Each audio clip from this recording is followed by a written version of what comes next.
Warm morning light filtered through the high, narrow windows of the assembly chamber at Old Town, catching the gilt-edged scrolls and polished maester's chains with a gentle, honey-gold flare. The air tasted of salt from whispering sound, of candle wax, and of sweat beneath wool and linen. 1,000 high-born throats murmured with the restless hum of wasps in a peach orchard. Lord Paramounts jostled beside hedge knights who had washed away their road dust only that dawn. Septons in cloth of silver whispered devotions beside the hard white marble of silent Kingsguard brothers, and above them all, carved dragons coiled on buttresses like patient, listening gods. Maester Aemon Targaryen, thin, owlish, and scarcely past 36,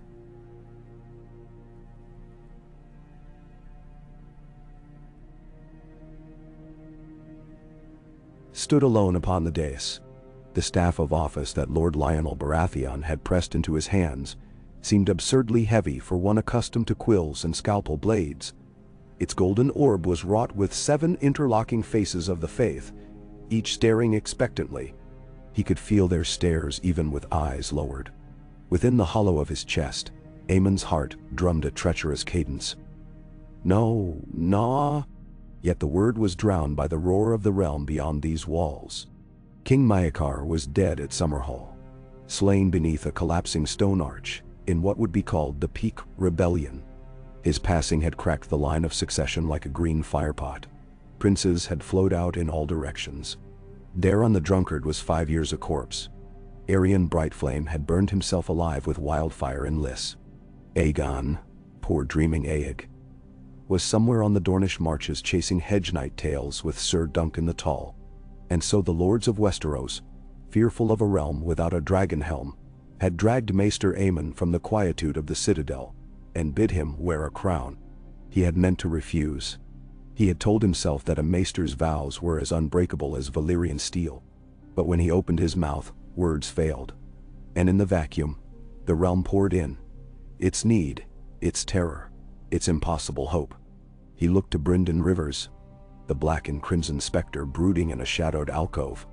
Bloodraven's mismatched eyes glittered like twin shards of ice, unreadable.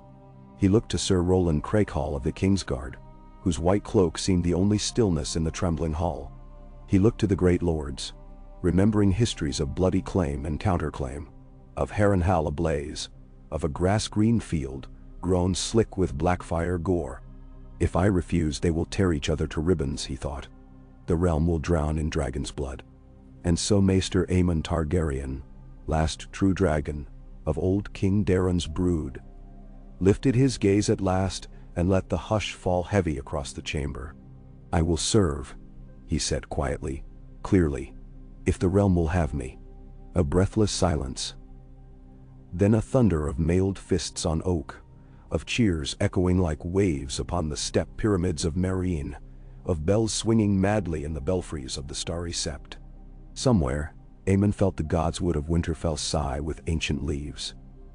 The oaks of Storm's End bend before a salty gale. The snows of the wall shiver. Far across the sweltering summer sea, a low-born squire named Dunk gripped the reins of a dappled courser and sensed the world shift beneath him. Aeg, freckled and barefoot, glanced up at his stumbling pony and felt a pang in his chest he could not name. So began the reign of King Aemon Vol, called later the Wise, the Leal, the Candle King, the Dragon in Chains. His coronation took place on the 23rd day of the 4th moon of 233 AC, atop Aegon's high hill. For the first time in memory, no great dragon banners snarled in the wind. Instead, the silent sisters draped the Red Keep's walls, with white silk shot through with muted silver, as if the castle itself still mourned Maekar and the sons he had lost. The crown fashioned for Aemon was wrought of beaten copper, inlaid with pale moonstones and 7-pointed stars, less a conqueror's helm than a scholar's circlet. Some whispered that it looked too humble. Aemon smiled at that. Humility was a virtue scarce as wildfire gems in a Targaryen king. He chose his counsel with equal quiet. Bloodraven, sharp as nightshade, remained hand. Better a dangerous ally than a resentful enemy, and none could match his whispering webs. Sir Roland Crackahall donned the cloak of Lord Commander. From the Vale came young Lord Lionel Corbray to count the coins. From Old Town, Archmaester Valen, to heal and to advise upon plague and drought alike. From Dorne, Princess Maria Nemerose Martell, once wed to his late brother Baelor, rode north to speak for the deserts of Sunspear. And last of all, he summoned a hedge knight and an even littler boy to court, Sir Duncan the Tall and Aegon Targaryen. The small folk cheered the big knight's plain grey cloak louder than any silk-clad lord's pavilion, though they did not yet know why. Still, doubt slithered beneath the Red Keep's painted ceilings. Aemon's reign began in drought. The rains that should have kissed the gold fields of the Reach blew east instead, wrung dry over Shipbreaker Bay. In the riverlands, broken men fresh from the peak rising prowled in packs. Across the narrow sea, Bittersteel's Golden Company boasted 20,000 spears and 3 falcon-swift elephants, their banners of the Black Dragon snapping with impatient promise. Even in the king's own court, whispers crept like silverfish. A maester on the throne? Chains upon royal wrists? It is not fitting. It is not done. King Aemon answered with parchment and patience. He rowed the royal barge up the Blackwater to the grain wharves and paid thrice the usual rate for Reach wheat, bidding the crown account bear the burden of hunger, not the small folk. He sent Sir Duncan into the Riverlands with 100 gold dragons and 1,000-word scroll pardons. Any man who laid down arms, returned stolen goods, and swore the king's peace before a Septon or a Weirwood should walk free. He ordered the navy rebuilt, not with grand war dramans, but with lean, swift traders that might bring Myrish glass and Volantine grain before famine could bloom. At septs, great and small, he read aloud a royal decree. Let any man speak injustice, and the crown shall hear him. The poor called him the Candle King, saying he burned himself away to give them light. But light bred shadows. Lord Gorman Peake escaped to Tyrosh, sent envoys to Bittersteel. Strike now, ere the candle gutters out.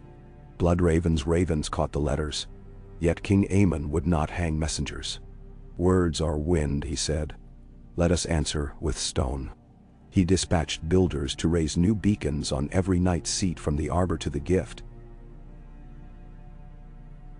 Square towers of pale granite bearing mirrors and green glass lenses.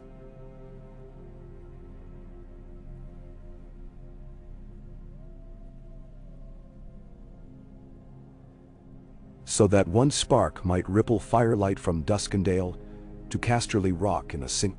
Whispers grew. The Candle King means to blind us with his glow. In the second year of his reign, autumn stormed the realm in bronze and scarlet. Along the north rode Aegon, now squire to Sir Duncan, spared a tired smile for each harvest wagon rolling toward King's Landing. The boy who had once japed of being egg, saw now the fragile eggshell that was peace. He watched his brother rule with quill and kindness, and wonder flowered in his chest. Could such rule truly hold? Could the realm be bound by letters and lanterns, rather than fire and steel? Yet not all hearts were one. Lord Walder Swan of Stonehelm muttered that the king sent too much coin beyond the sea, and not enough iron to the Stormlords. The Hightowers, affronted by a Targaryen who wore maester's chains, but would not bow to Old Town's sway, withheld ships from the royal levy. In the Westerlands, Lord Gerald Lannister, called the Golden Ghost, laid secret bets on Blackfyre return, and at court, Prince Aeryn's orphan son Maenor, pale and slender, whispered prayers to the red priests of Aelor, and dreamt of stoking his father's bright flame anew. When rumor reached the Red Keep that Bittersteel had sailed from Tyrosh with elephants aboard flat-keeled Myrish transports, King Aemon gathered the small council beneath a painting of Baelor, the blessed expelling snakes from a virgin's hair. Bloodraven argued for a preemptive strike. Let me send my singers, your grace, and the Golden Company will find their tents bleeding songs. But Aemon shook his head. No more secrets sown with murder, Lord Brynden. If we are to keep this realm from Dragon's ruin, we must rule in the light. Bloodraven's mismatched eyes narrowed, as though he beheld his own dismissal written in smoke. In winter of 235 AC, the first elephants set foot upon Massey's Hook. Peak banners streamed behind them like dark wings, and between their columns marched bitter steel in greaves of gleaming obsidian, sword Blackfire upon his hip. Raven sped to the capital. Smallfolk shrieked of doom. The Candle King climbed the Tower of the Hand and gazed eastward through a spyglass of polished Myrish lens steel. Snow flurried the glass. "So," he said softly, "my watch begins." He summoned Sir Duncan and placed Lord Commander Roland Crakehall under the tall knight's command. 10,000 men of the Crown lands, Stormlands and Riverlands gathered upon Rainwood Field. Aegon, no longer Egg, hair grown silver as a storm-lit wave, bore his brother's old maester chain about his waist like a belt of memory. The war banners of the crown flew not with dragons alone, but with the candle sun sigil newly adopted, a white taper on field of royal red. In taverns they sang, "The candle will burn the black." Yet Aemon did not ride with them. Instead he rode a palfrey north along the King's Road, cloaked in rough-spun. At every holdfast he knelt before weirwood or sept altar, and listened to petitions. Tithes unpaid, children stolen by sellsword bands, crops withering in salted soil. He paid each debt from the crown's purse, penned writs of pardon, laid hands upon fevers. Word leapt ahead of him as swift as crows. The Candle King walks amongst us. He is ours. Hunger for Blackfire promises waned wherever he passed. On the castle walls of Storm's End, Princess Mariah Martell watched Bittersteel's elephants lumber into rainy camps and thought of Heat-Haze Sunspear courtyards, where sand made patterns like broken crowns. She wrote to the king, "If your candle dies, I will burn the very sun to keep the realm warm." He answered, "The sun and candle shall burn together, sister." The first clash came at Gallows Grey, Sir Duncan's vanguard. Hearts bursting with songs of small folk, slammed into elephants like waves upon stone. Men were trampled, spears shattered, but Sir Duncan hacked at a beast's kneecap until it knelt screaming. Rain-slick night concealed his tears as he slew its mahout, Prince Maenor Targaryen. Fighting beneath Bittersteel's orphan's banner, beheld the tall knight's fury and quailed. He fled the field, Blackfire pretender blood staining his cloak. Bittersteel cursed, yet rallied his broken men beneath weeping torches. News reached Aemon in a fisher's hut north of Duskendale. He took quill and parchment. Hold the river line. Build fires along the shore to blind their scouts. Offer pardon to any who forsake the Black Dragon. Spare elephants when you may. Beasts know no treason. Sir Duncan, reading by flicker of campfire, felt the words like cool water on a ragged throat. When dawn crested, he rode before enemy lines and shouted, "The Candle King forgives!" 2 companies of Myrish crossbowmen threw down arms, their contracts bought by gold and mercy both. Bittersteel, seeing desertion spread, gambled on boldness. He drove what elephants remained straight for King's Landing, hoping to raise the city before Aemon could return. But along the Roserwat he found beacon towers aflame. Each tower sparked the next. A serpent of fire coils racing ahead. By the time the Golden Company reached the Blackwater rushes, the city's gates bristled with scorpions and wildfire bombs. Barrels lined like green-eyed gargoyles. Blood-raven singers filled the ramparts. Crossbows poised. Worse, fisherfolk had scuttled barges across the river, forming a tangle of burning hulks impossible for elephants to ford. Before the looming walls, Bittersteel sat his pale stallion and weighed fate. He had broken dragons before, but now every house he passed bore a white candle stub in its window. The small folk did not shriek or flee. They watched him in grim silence, as though measuring a usurper against the light. That night, a hooded envoy entered the Golden Company camp. He bore a parchment stamped with the hand seal, yet the offer beneath was the king's. Lay down Blackfire, swear the realm's peace, and the Candle King will grant you lands upon the Trident, gold to pay your men, and safe conduct from the wall for any who choose the black. Bittersteel spat fire. Tell your Candle King, I do not bend. He dismissed the envoy with sword point. But others listened. Lord Gorman Peake slipped away with half his knights, choosing pardon over doom. Lysine Spears muttered of overdue pay. When dawn bled copper on Bitterbridge Plain, Bittersteel found his numbers halved. He attacked all the same. Yet the crown's host, swollen by riverland levies and stormlanders led by Lionel Baratheon, met him in shield wall, thick as Dorne's stony spine. Sir Duncan the Tall waded through mud up to his greaves, felling standard after standard. Aegon, fighting at his side, lost his helm, silver hair dark with clotted gore. But when Blackfire's blade whirled toward him, he parried with a maester's chain wrapped round his forearm, ringing each link like a tiny bell of fate. Bittersteel reeled. Sir Duncan struck him from his saddle with the flat of a longsword. The war ended not with dragons burning castles, but with a hedge knight laying an old crusader in the dust. Elephants bellowed, unmastered. White ravens flew. In the sightless vault of the throne room, King Aemon's candle burned low. He received Bittersteel in chains of gold, offered him a cup of arbor red, and listened to the veterans rasp. "I fought for a rightful king," Bittersteel said. "Will you slay me as a traitor?" Aemon studied the man. "No," he said at last. "But I would have you lay down Blackfire here, before the realm." Bittersteel's jaw clenched. Yet he drew the sword, knelt, and set it upon the marble. Its dark blade flickered with candlelight, a long mournful shadow dying on stone.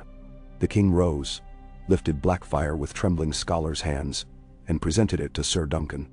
"Keep this until my brother's son comes of age," he said softly.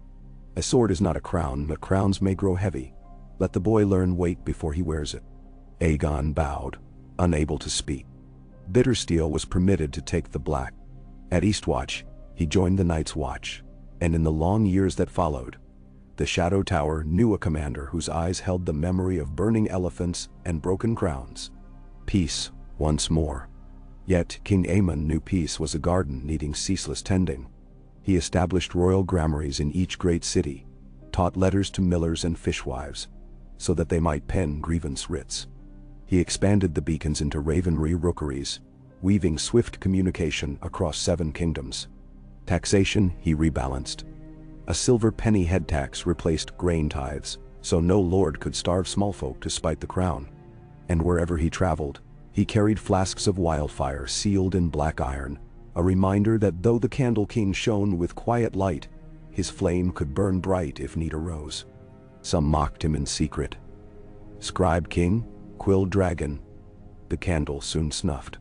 Yet in drought, his grain ships fed the stormlands. In plague, his maesters stemmed fever in the reach. When hard winter fell upon the north in 240 AC, he dispatched half the royal storehouse via the King's Road, not in wagons alone, but in sledges drawn by Baratheon elk and Manderley oxen. Lords who had scoffed found themselves lighting candles in their halls out of honest thanks. Under such gentle rule, the realm's wounds knit slowly. Lion and Kraken traded fairly at Lannisport.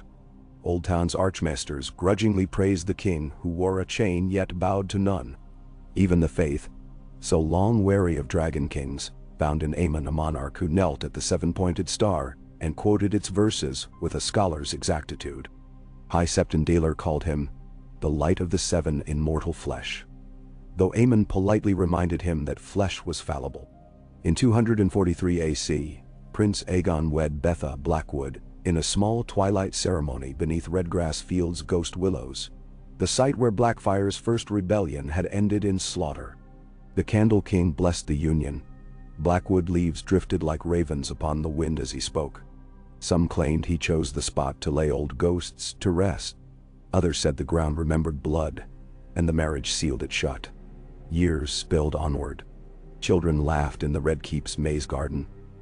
Rhaella with moonstone eyes, Jaehaerys with ink-stained fingers, Shara fierce as a wildfire spark.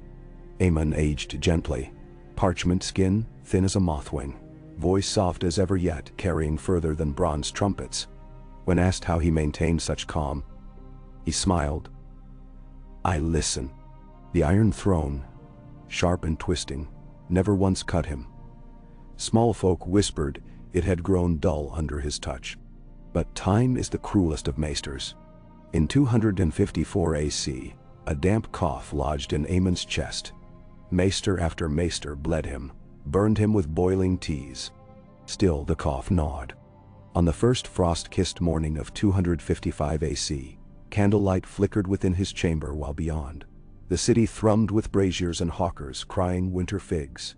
King Aemon V asked for paper and wrote a final decree. "Let wisdom be our dragonfire." He set quill aside, folded thin, aching hands, and watched sunrise gild the spires of the city he had chosen over ambition. When the candle guttered, he was smiling. The realm wept.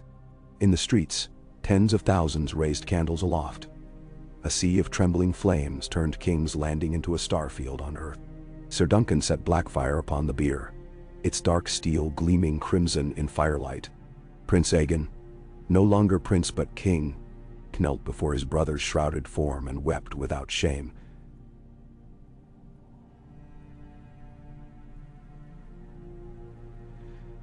Silver tears on silver cheeks. "You gave me a realm alight," he whispered. "I shall not let it fall to shadow."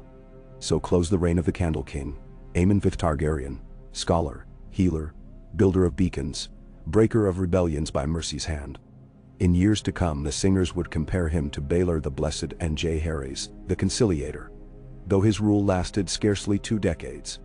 Yet in lonely childbeds from White Harbor to Sunspear, mothers would still light a candle and tell their babes, "Sleep, little dragon. The king of gentle flame watches from beyond the wall of night." And far to the north, amidst black-clad brothers atop the wall, a grizzled ranger named Aegor Rivers stood sentinel beneath star-frosted sky. In the glow of his cold lantern, he touched the shaggy head of an ice wolf pup and whispered, "Perhaps." Then he turned his gaze southward, where a thin ribbon of beacon fires shimmered still across half a continent, bright as dragon flame, proof that even a candle could hold back the dark. "Ah, ai, andi, enchim?" Rain pattered in soft, uneven rhythms upon the lead-lined windows of Maegor's Holdfast, stitching silver beads down panes thick as a finger. Inside, lanterns swung low on bronze chains, their wicks trimmed short so flame glowed no brighter than candle stubs in a crypt. 4 white swords of the Kingsguard stood sentinel around the bier where Aemon the Candle King lay in state. His features calm, his thin lips curved just enough to seem as though he contemplated some pleasant riddle. Incense of cedar and myrrh wound about the chamber like mist over the black water, but beneath it lingered the faint iron tang of death, unavoidable even for kings. Aegon knelt beside the body a final time. The gold threads of his coronation doublet caught the twilight as though ember-lit. Pinions of a raven, sable on silver, were sewn across his shoulders, for his brother's reign had been one of messages carried swift and far, and Aegon meant the symbol both homage and promise. "You left me light enough to see the way," he whispered, fingers brushing parchment-thin skin, already chill. "All I must do is keep the flame from guttering." No priest answered, and the Kingsguard did not stir. Only the steady drip of rain replied, soft commas punctuating silence.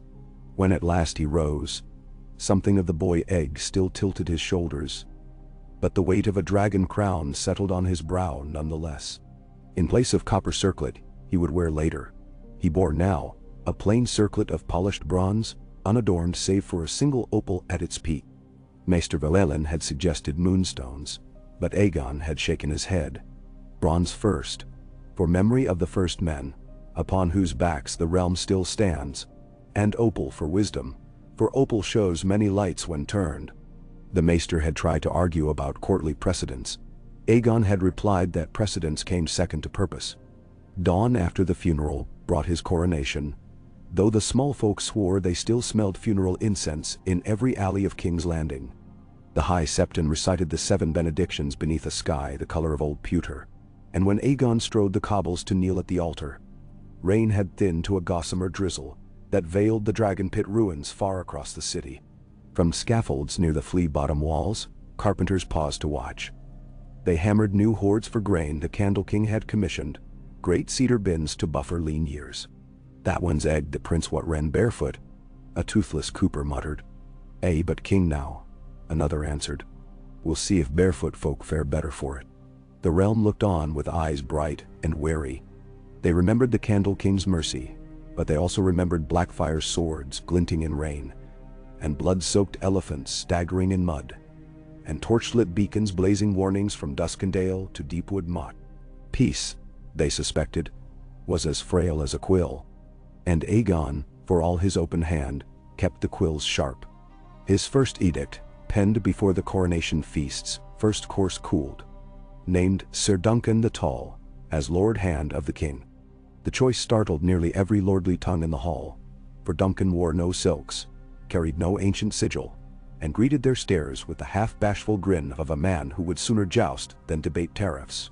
But when Sir Roland Crakehall bent white-gauntleted knee and hailed Duncan as the truest knight of my memory, murmurs settled. Behind Duncan's broad shoulders, Archmaester Valen smiled approval few noticed. Aegon's second edict preserved Bloodraven as Master of Ravens, honored, yet at one remove from the levers of coin and justice. Brynden Rivers, hood shadowing his albino brow, accepted with a measured dip of his head. He understood the courtesy wrapped round a cage. That night, drunk on Arbor-Red impossibility, lords wagered quietly how long the three-eyed sorcerer would remain before riding north to Don Black, as rumors swore the new king desired. They learned soon. 3 moons after the funeral, Aegon summoned Brynden Rivers to the Godswood, and spoke beneath leaves turning gold. Only 7 words were recorded, 3 by the king, 4 by the spymaster. "Will you guard the realm's true north?" Aegon asked. "Until my last raven flies," Bloodraven answered. By winter's first frost, he rode for the wall with 500 men of the Crownlands, and small folk blessed themselves that ghosts were leaving the capital. Yet ghosts do not vanish. They breed in memory. Year 1 of King Aegon's reign opened on a drizzle and closed on thunder. In spring, he assembled a tourney at Maidenpool, not for sport but for dialogue. Each joust settled a policy debate, the victor earning right to address the crown upon matter of harvest, levy, or law. Lords scoffed until they saw small folk crowding every tier to witness speeches. None wished to appear boorish before their own peasants. Thus Lord Stephen Swift, unhorsing a Brax on the 3rd day, rose in triumph and argued for a single coinage across the realm. Why should this penny weigh less than that? He demanded, hefting 2 silver bits struck at different mints. Sir Harris Fossaway, bruised yet grinning after losing tilt, concurred. Barter cost lives in war when carts bogged down with unfamiliar coin. Aegon adopted the measure with a stroke of quill, commissioning dies that bore a candle flanked by twin dragons, 1 crowned, 1 chained. The mint at Lannisport grumbled but complied. Soon candle pennies rang upon every counting table. Summer found the king in the Riverlands, meeting trappers and millers where muddy shoals narrowed the Green Fork. He pried loose stone from collapsed holdfasts left by the Peak Rebellion, and ordered masons to raise way-houses, each with a raven rookery on its roof and a little alcove for a healer. Some lords carped at expense. The king answered by waiving tariffs on their wool for 3 years. As rode north toward Hagsmire, a delegation of 7 septons trudged at his back singing hymns, while behind them marched 3 dozen wildlings in rough furs. Runaways from Skagos, granted leave to settle in lands long fallow. The sight baffled watchers. Free folk and faithful both chanting praises. Autumn's painted leaves had hardly begun to fall when trouble flared anew. Across the narrow sea, Volantis and Lys quarreled over disputed spice shipments, and in their shadow Tyrosha's Archon eyed Dragonstone with envy. Tyroshi pirates, bold with promises of coin, raided Gulltown thrice in a fortnight. Small council clamored for reprisal. The Valemen howled louder, sharpening billhooks. But Aegon remembered a candle smile and chose quills before swords. He sent envoys to Bravos to purchase galleys and to Myre to secure timber. Simultaneously, he ordered 3 Tyroshi captains captured by lion ships to be treated with honor. When the captains appeared before him, he spoke of process, of lawful prize courts, of repatriation for fair ransom, rather than iron cells. "I will not answer outlawry with butchery," he told them. "Carry that message to your Archon, or leave your heads behind. The choice is yours." Within a month, the raids slowed to nix, then ceased altogether. Word crept back that the Archon of Tyrosh dismissed red-haired corsairs in private fury. For the candle pennies he prized came dearer when Gulltown's quays threatened closure. Yet the cost of mercy is unseen until day of reckoning, and in winters hard it came due. Lord Daemon Marbrand, who had lost 2 daughters to pirate arrows, called the king a soft root candle fit only to melt. He said so in the wine sink of a Gold Road market, believing himself unheard. A stable boy overheard instead, and by dusk the slur raced through taverns. Aegon laughed when told, but nobles paled, for they knew words often draw blood before swords do. Marbrand offered apology. Aegon accepted. On condition Lord Daemon share supper with the widows whose sons died guarding Lannisport. He did. Witnesses reported he left the castle silent, head bowed as if bearing a stone crown heavier than steel. While politics danced its deadly gavotte, dragons stirred in legend. By the 3rd year of Aegon's reign, travelers returning from Korth whispered of a bright 3-headed comet glimpsed above the Jade Gates. Some said it heralded death, others rebirth. The small folk remembered old tales of dragon song in the sky, and waited. Aegon waited too, but his patience was restless. In lantern-lit chambers, he studied blackened eggs older than Aegon the Conqueror's dreams. One, pearlescent white shot with lavender whorls, had long been heirloom to House Dane, gifted now as token of loyalty. Another, crimson-veined gold, had surfaced from the vaults of Pentos in exchange for a league of peace. They lay upon a velvet cradle shaped like a 7-pointed star, warmed by braziers that never waned. Maester Aemon doubted the practice, but could not gainsay his king. If they are stone, he ventured, no braziers will quicken them. Aegon merely nodded. If stone they are, then they will teach us patience. Duncan the Tall, finding his king one night gazing upon those eggs with troubled eyes, knelt and murmured, "Even stone eggs can weigh heavy, if a man sets them on his heart." Aegon smiled at that. "And if a king sets them on the realm?" "Heavier still," Duncan answered. "But the realm has many shoulders to share the burden." That winter, the king announced the formation of the Dragonspur Conclave, a collegium of maesters, pyromancers,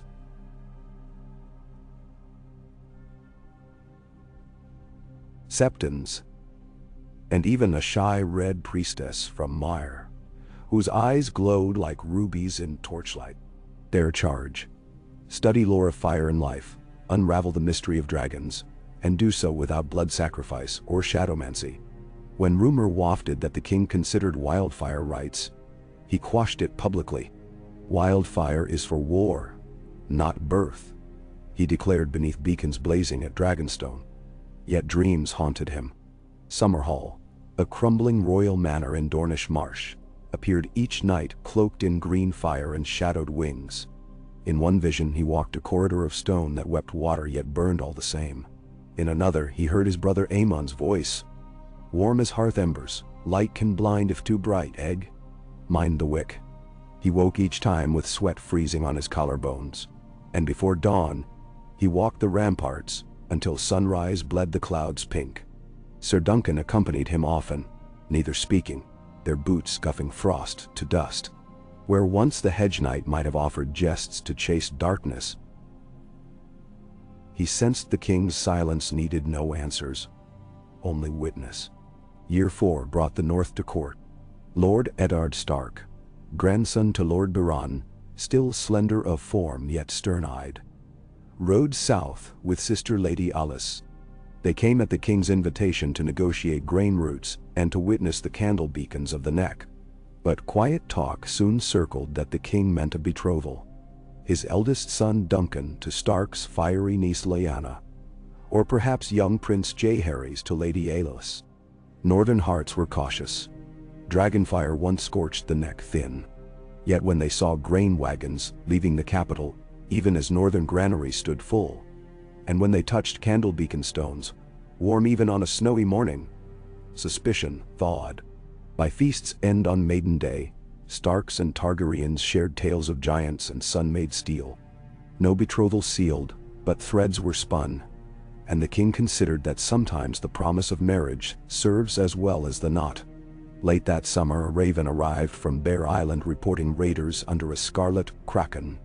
Aegon dispatched Sir Rolf Spicer with 5 swift galleys, but not before sending a raven to Pike, inviting Lord Dagon Greyjoy to parley, under iron-born custom of guest, right at Dragonstone.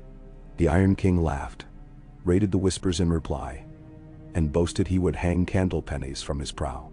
The king's answer came with thunder, a new forged fleet of 10 Myrish hull longships, built light but armed with scorpions. Scythe Kraken sails within sight of Harlaw. Lord Dagon sued for peace.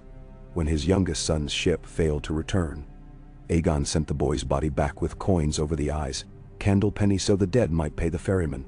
Some called it cruelty, others called it necessary mercy. By the time fall's crisp winds rattled King's Landing banners, the candle pennies had become more than coin.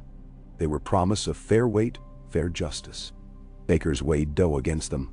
Mummers rigged games so children threw pennies at puppets to decide hero from villain. Even septs melted lesser silver donations to mint more. The faith militant petitioned the throne to stamp a 7-pointed star on one face.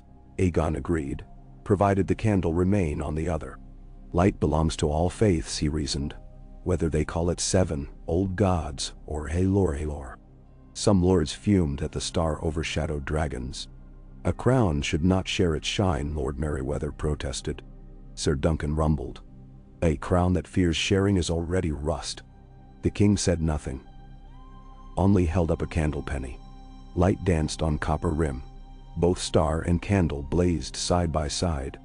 Into this measured world of copper and compromise strode Prince Duncan of Dragonflies, tall enough to look even his father in the eye, brow perpetually shadowed by errant curls. He wielded charm like others, a tourney lance. Quick, daring, prone to break if pushed too far. While repairs of Summerhall's old library underway, he disappeared into Rainwood and emerged weeks later, escorting Jenny of Oldstones, a petite woman with moon-bright gaze and bare feet toughened by thistle paths. Court gasped. Small folk whispered ballads before the maesters finished chronicling facts. Jenny danced through echoing halls with hair hung about her like river reeds. She bowed to no one, curtsied when forced, and once told the Archmaester she'd sooner wear moss than silk. Duncan, besotted, swore marriage. Aegon, remembering Barefoot Egg, struggled between heart and crown. Kingship demanded alliances, but alliances grew from love of realm. He summoned Duncan and Jenny to the solar whose window overlooked Blackwater Rush. "Do you love my son?" he asked the girl.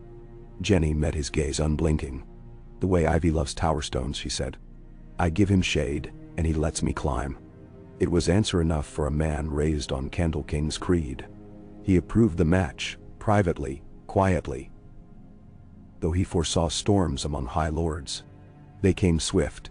Baratheons cried breach of promise, as did Fossaways and Estermonts, each nursing expectation their daughters might share Targaryen blood. Storms threatened, and for a time lightning forked above every council session. Yet the king stood firm, quoting Aemon. "Mercy can be law's foundation, if paired with reason." He promised increased tariffs relief to each aggrieved house, but withheld if they refused acceptance. By year's end, most bowed to pragmatism. Summerhall woke once more to hammers in the 5th year, walls rising from weeds. The king visited often, consulting with architects, measuring old hearths where once dragons had warmed chambers and tales. In private diaries he wrote, "I smell smoke in every dream.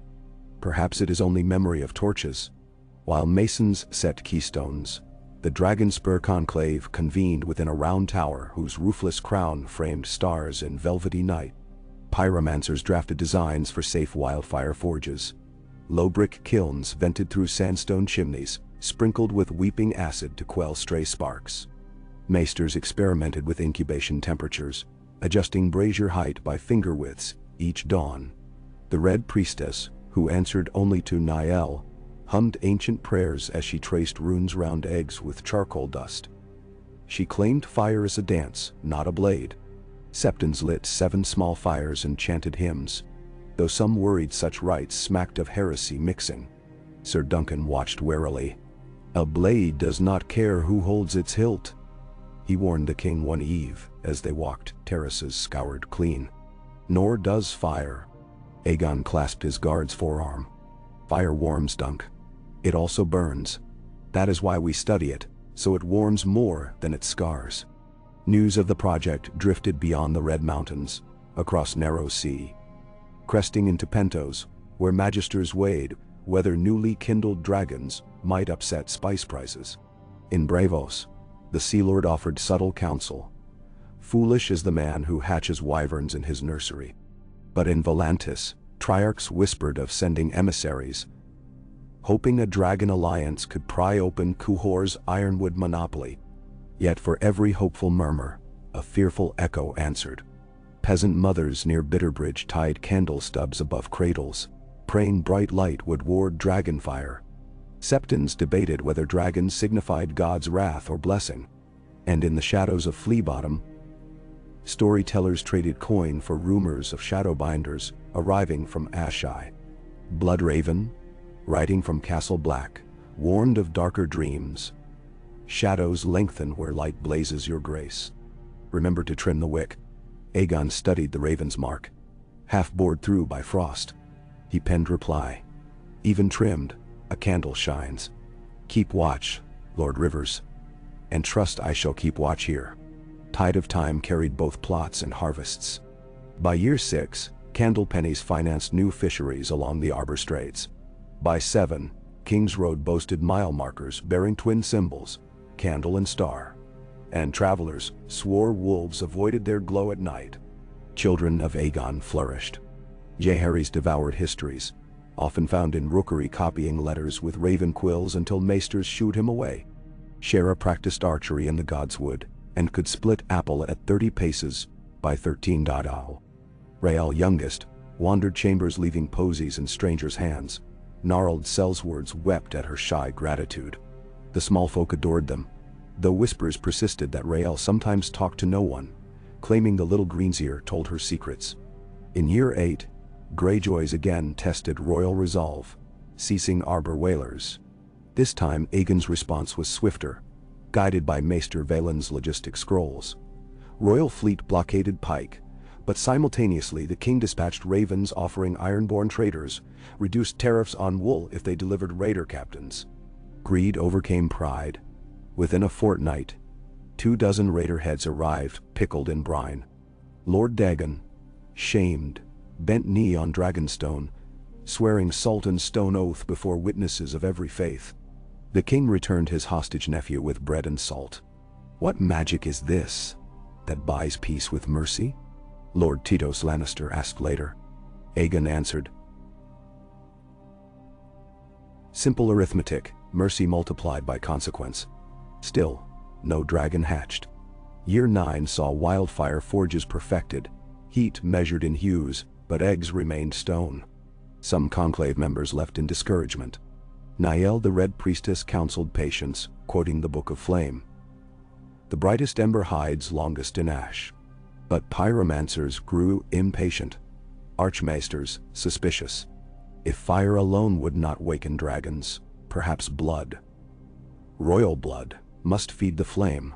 Such whispers reached Prince Duncan first. He stormed into the Incuba Tower, demanded to know who spoke treason of bloodletting. A quarrel erupted. Jenny's laughter, soft as wind chimes, turned fierce as storm bells when she spat at a pyromancer's feet. Burn your own veins, she said, eyes flashing river silver. The conclave convulsed, and by day's end 3 members departed under guard, faces pale as parchment. Aegon heard and nodded gravely. That night he stood before gathered conclave and issued decree. No life will feed these flames save in natural death. Dragonfire built upon murder would consume the realm.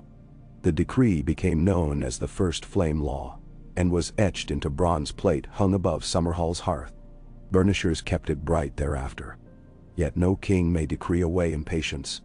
Among small folk hungry for marvel, rumors of secret blood rites multiplied. A smith's wife in Stony Sept swore she found bones charred black in Summerhall's ash pits. A fairywoman swore Priestess Niall walked fire without pain. Candle pennies. The king minted now carried hidden mark, a minuscule flame within the candle.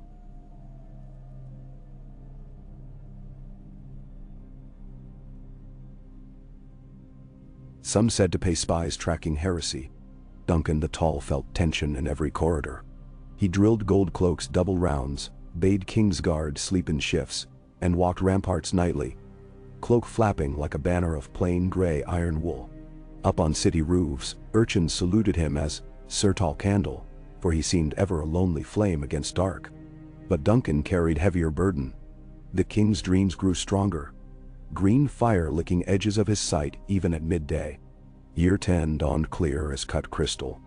Ravens from Bravos brought word that the three-headed comet returned, brighter, arcing westward. Maesters debated whether such movement was natural. Septons called it sign of judgment. Ironborn sneered it foretold storms. But to King Aegon, it whispered opportunity. He summoned his council within Summerhall's great hall. Half-roofed now, glass panes missing like broken teeth. Light shafted through, in fat golden bars. The eggs lay upon altar of carved weirwood, and near them the bronze plaque of first flame log gleamed. "My friends," he began, voice low yet thrumming. 10 years we have studied, prayed, forged, failed. But each failure has been gentle as spring rain, because we have kept mercy at our core. Now I ask another mercy, patience for risk." He outlined a ritual not of blood, but of elements.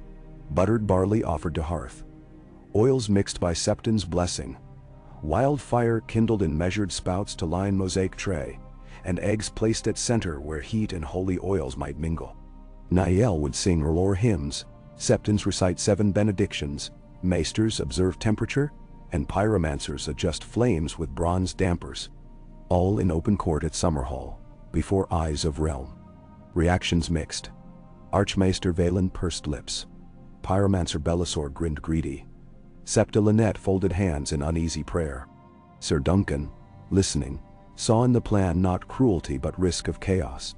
Yet the Candle King's legacy still lingered, reasoned mercy.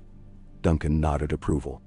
A date was set, the festival of the Maiden's Day, 11 moons hence. Preparations spun outward. Roads resurfaced, inns refurbished, banners stitched. Armies drilled quietly, for not all would trust such gathering. Blackfire loyalists, though broken, still scattered seeds of revolt. As summer stretched, travelers arrived by thousands. Lords, merchants, sellswords, dreamers. Among them rode a lean singer from the Trident whose blue eyes missed nothing. Some swore Bittersteel's ghost guided him south. Brothers of the Night's Watch sent letters blessing venture. Bloodraven, reading portents in snow, warned again. Beware the shadow cast by flame.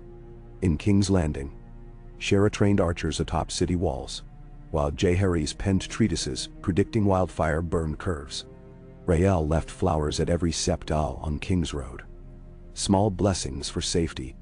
Within Summerhall's courtyard, Jenny danced barefoot with Wood's witch ghost invisible to all but her.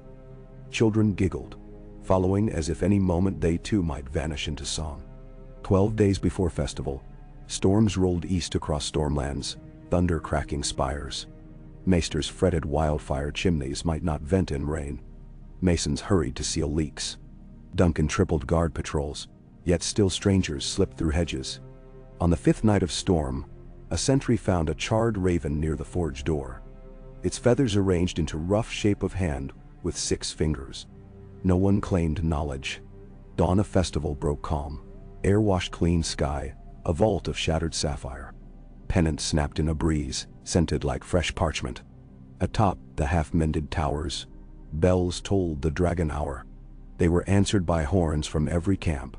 Baratheon stags bellowed reply. Stark wolves howled brass. Martell suns hissed delicate silver notes. The realm, for a heartbeat, sang in unison.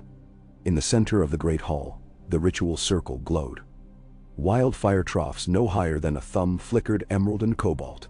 Their fumes funneled through chimneys cunningly wrought. Septons chanted harmony. Priestess Niall's voice soared above. No words at first, only vowel pure as glacier-born river. Maesters recorded temperatures on wax. Pyromancers eased dampers open. Closed. Open again. Aegon stepped forward, clad in sable tunic embroidered with constellations of Valyrian steel threads. He carried no weapon, only a candle penny oversize, forged of gold and silver, star on one face, candle on the other.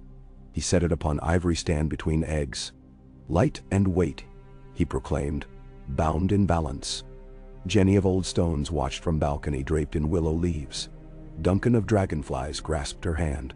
Sir Duncan the Tall stood behind the king, white blade unsheathed but pointed groundward in gesture of peace. Flames leapt higher. Eggshell surfaces shimmered. The crimson gold one pulsed with deeper color, as though veins within glowed molten. Gasps rippled round hall. Maester Valen's quill snapped. Niall's hymn changed key, harsher, older, syllables untranslatable. Wildfire troughs belched sparks. A first crack sounded, small, like walnut shell split under boot. All saw it. Hairline fracture, spiraling round lavender whorl egg. Septons broke chant. Some fell to knees. Priests of our lore cried blessing. Aegon's breath caught in throat. He dared not move. Another crack, louder. The egg's surface spider-webbed. Heat roared though dampers remained steady. Pyromancer Belisor shouted to cut flame. Maesters protested. Must measure, must note. Duncan the Tall scanned hall for threats. Saw none, yet unease gnawed like frostbite. Then the crimson gold egg too shivered, exhaling faint hiss of steam smelling of cinnamon and rust. A flash. A puff of smoke shimmering violet. Tanned silence collapsed like expectation bursting. From the lavender egg burst not hatchling nor flame, but brittle dust, scattering like moths from lantern. A hush fell. Aegon's shoulders sagged half an inch. Silence stretched. The crimson gold egg cracked anew, and from the seam pushed claw, slender, wet, black as midnight ink. Gasps gave way to shrieks. Half fear, half awe. The shell split, and a hatchling tumbled, scales glistening red gold, wings translucent as honeycomb. It chirped. A thin, keening note that seemed both question and command. Fire troughs gusted outward, fluttering dim then bright again as though bowing. Aegon fell to knees. By all gods. Words failed. Tears streaked soot of wildfire smoke on his cheeks. Sir Duncan stepped forward. Sword forgotten. Eyes huge as harvest moons. Jenny clutched balcony rail and whispered a name none caught, save perhaps the wood's witch ghost. But triumph's flame casts longest shadow. As maesters scrambled, documenting. A rumble vibrated foundation stones. Wind shrieked through roofless crown above. Smoke column twisted into funnel, sucking upward. Wildfire trough nearest east wall flared, spewing green tongue across dampers. Maester's apprentice slipped on oil, upended brazier. Fire kissed old beams, and in breath quick as sigh they leapt alight. "Sealed dampers," cried Belisor. Too late. Gust stoked blaze to roar. Torch of green seared tapestry flanking wall. Cloth hissed. Burning thread turning molten droplets that rained on straw bales stacked for seats. Screams erupted. Liveried guards sprang others to arms. Aegon, still kneeling, cradled hatchling no larger than cat as smoke thickened. He shouted for Duncan. The king's guard seized King's elbow, dragging him aside. Sparks rained like fiery hail, biting skin. Above, half-mended rafters groaned. Jenny vanished in swirl of willow leaves and black smoke. Flame surged across mosaic, devouring charcoal prayers. Conclave members scrambled to douse troughs with sand. Wildfire hissed hotter, clinging like glue. One pyromancer slipped, shrieking as green tongues swallowed him whole. Priestess Niall stood in center, arms raised, her hymn shifting into roar that matched flames. Some swore wildfire answered her song, bending aside from path of children fleeing. Sir Duncan the Tall barked orders. "Open western arch." Heard them out. Guards smashed fallen benches, carved escape route. Smoke turned night black. Roof timbers cracked. A plume of sparks fountained skyward. The newborn dragon, clutched to Aegon's chest, hissed, flapped damp wings. Heat did not harm it, but King's lungs burned. Duncan wrenched open heavy oaken doors. Torrent of night air rushed in, swirling ash into maelstrom. Outside, stars glittered indifferent. On terraces, Onlookers gaped as smoke belched from windows like dragon cough. Bells clanged alarm. Buckets formed lines. But wildfire water is foe not friend. Contact sent gout sky high. Flames danced along scaffolds. Then a thunder snap. Roof beam collapsed. Soot cloud blasted through hall. Pressure flung men sideways. Duncan shielded King, both slammed against pillar. Dragon squealed. When dust lifted, Niall was gone. Straight corridor of scorched flagstones marking path where she had walked unharmed. Duncan dragged Aegon stumbling through western arch. Outside rain. Summer squall conjured as if by gods. Pelted courtyard, hissing on hot stone. Flames subsided where water reached, but wildfire patches burned bright emerald beneath torrent, defiant. Workers herded horses. Lords clutched relics. Children coughed. As dawn's first light touched Summerhall. Charred ruin, smoked. Only South Tower still smoldered, ember glow like funeral candle. Among rubble, bronze plaque of first flame law jutted upright, untarnished amid ash. Wind rattled it softly. Clang clang, reminder of vow. Maesters tally dead. 37 commoners, 8 nobles, 2 conclave members, and perhaps a red priestess, if she were mortal at all. Prince Duncan lived, singed hair, cracked ribs, but Jenny of Old Stones vanished without trace, save willow leaf char blistered to balustrade. Bards would claim she danced into flames with her ghost companions. The hatchling survived, bright-eyed, perched upon King's wrist as though carved from living ember. When it spread wings,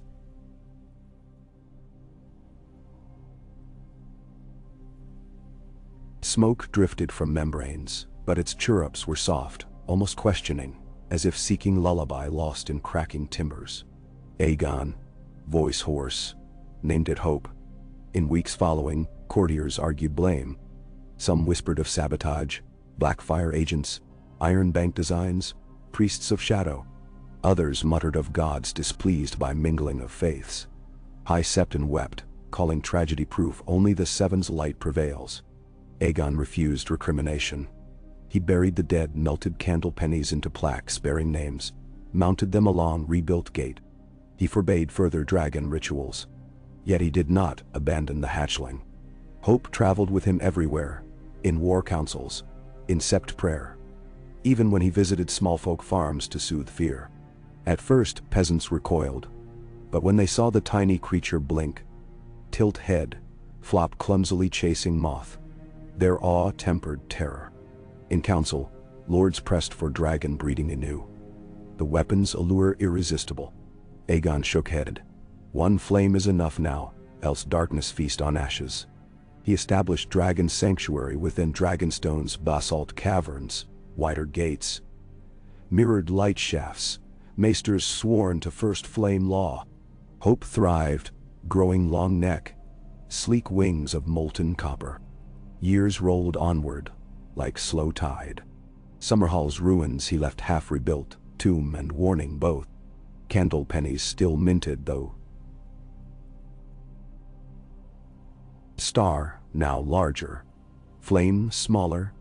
An adjustment, some said symbolized humility learned. Trade blossomed. Beacon towers kept robbers scarce. Lords measured coin weight, found it honest. The Candle King's legacy lived in them, though many did not remember his name. In truth, Realm talked more of hope. Sightings of young dragons swooping across Blackwater Bay at dusk drew cheers. Sailors claimed favorable winds blow beneath Dragon's shadow. Children carved wooden flutes, painting them red gold, calling them hope whistles. But power breeds lust. Across sea, Volantine triarchs offered marriages, fleets, outright kingdoms if king would fly hope against Qohor. Qohor offered ironwood and fire mages if he would not. Dorne's princes suggested betrothal between dragon and desert. They would build eyries in red mountains. Aegon listened, nodded, yet gave no dragon. Hope is Realm's child, he said. Not sword, not coin. Some lords bristled, muttering Realm cannot ride one beast at once. Yet small folk felt pride. In villages at dusk, They lit candle stubs and sang lullaby. Fly gentle, hope in evening sky. Your ember heart will never die.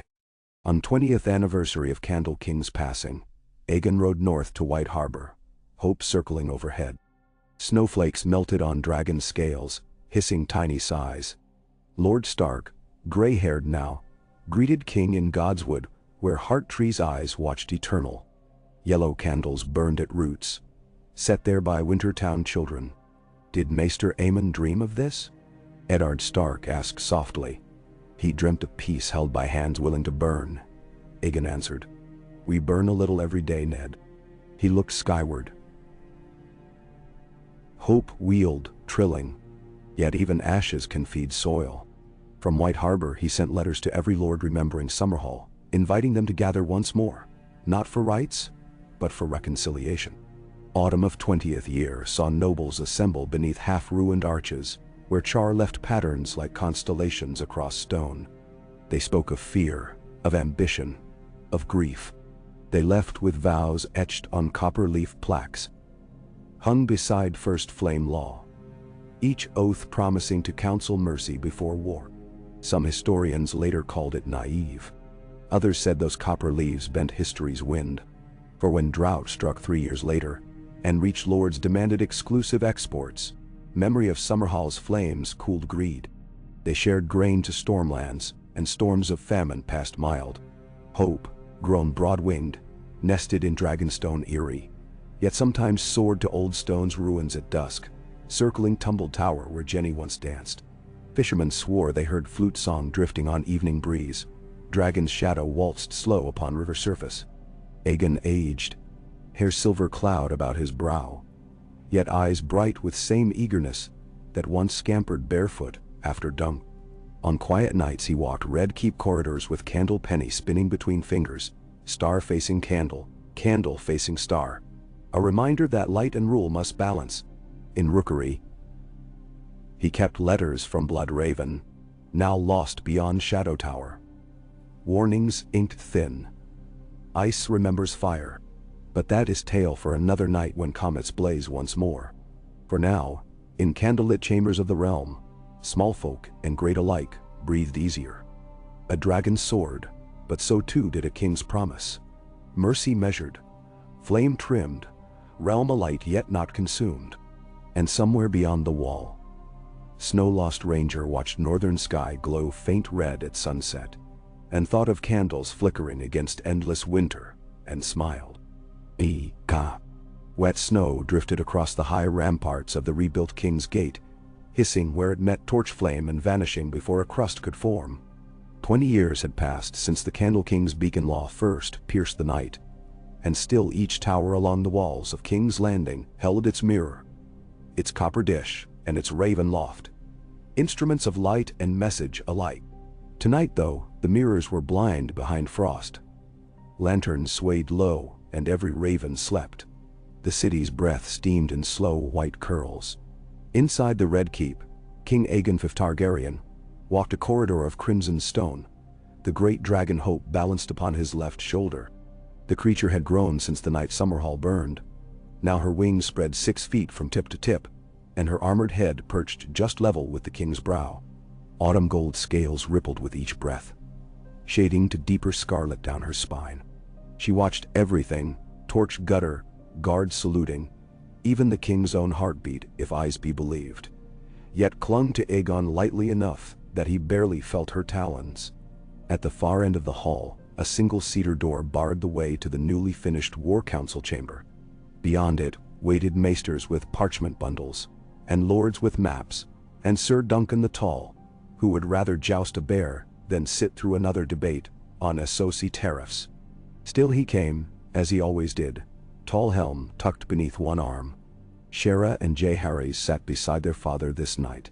Shera in a white doeskin jerkin sewn with candle sigils, Jay Harries in sombre blue velvet already ink-stained at the cuff.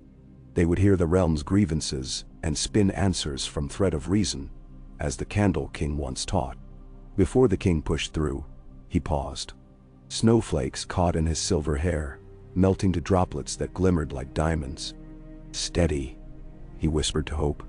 The dragon uttered a low hum, a sound much like the deep-throated purr of a contented cat, though edged with flame. Then Aegon entered, every scraping chair falling silent. Lord Tytos Lannister rose first, bowing, mustache trembling. "Your Grace, the matter of Braavosi silver." Aegon lifted a palm. "In time, my lord." He surveyed the chamber. Hoster Tully nursing a bandaged hand from a sparring accident. Lord Rickard Stark wrapped in a bearskin cloak still damp from the ride south. Princess Mariah Martell seated cross-legged on a bench, desert jewels winking against her copper skin. Age had touched them all. Or perhaps Aegon himself had aged instead. He felt the weight of 55 winters in each knuckle. "We convene for more than silver," he began, resting gloved fingers upon the rim of the great oaken table. "Word from Bloodraven's last raven speaks of shadows moving beyond the wall. Rangers vanish. Lanterns freeze solid mid-flame." A murmured ripple. Some scoffed. Winter tales from exiled sorcerers. Yet Stark's dark gaze fixed on nothing, as though seeing that same shadow creeping south along the King's Road. Jaehaerys cleared his throat, producing a scroll. Lord Commander Rivers records frostblight appearing in pockets as far south as the Queen's Ground village, and a sickness of forgetfulness among black brothers caught in whiteouts. He names it snowblind dreaming. No maester's text describes such ailment. "And so, another fancy of the kinslayers," muttered Sir Simon Sunderly, a guest from the Shield Islands, but he fell silent when Shera's eyes cut to him sharp as frost. The princess spoke softly. "We ignore the watch at our peril. Their mirrors are our first beacons." Princess Mariah tapped nails against the table. "If true, we must send grain before supply roads freeze. My caravans stand ready." Tytos Lannister arched a brow. Martells seldom offered charity without return. But Aegon nodded. "So they shall." His quill scratched parchment. Release of royal larders, half ox carts to depart each sunrise until winter broke, or barns lay empty. Hope shifted. Tail flicking. A tiny ember drifted from nostril, snuffed on iron-bound floor. Lords eyed the dragon. Half wonder, half wariness. 20 years, and still they weighed her promise against her peril. The balance never settled. Duncan the Tall leaned into torch glow. "We speak of specters, but I've smelled real flesh," he rumbled. "River smugglers carry black powder from Ibn. Not demon fire, they say, but hotter than wildfire. One spark.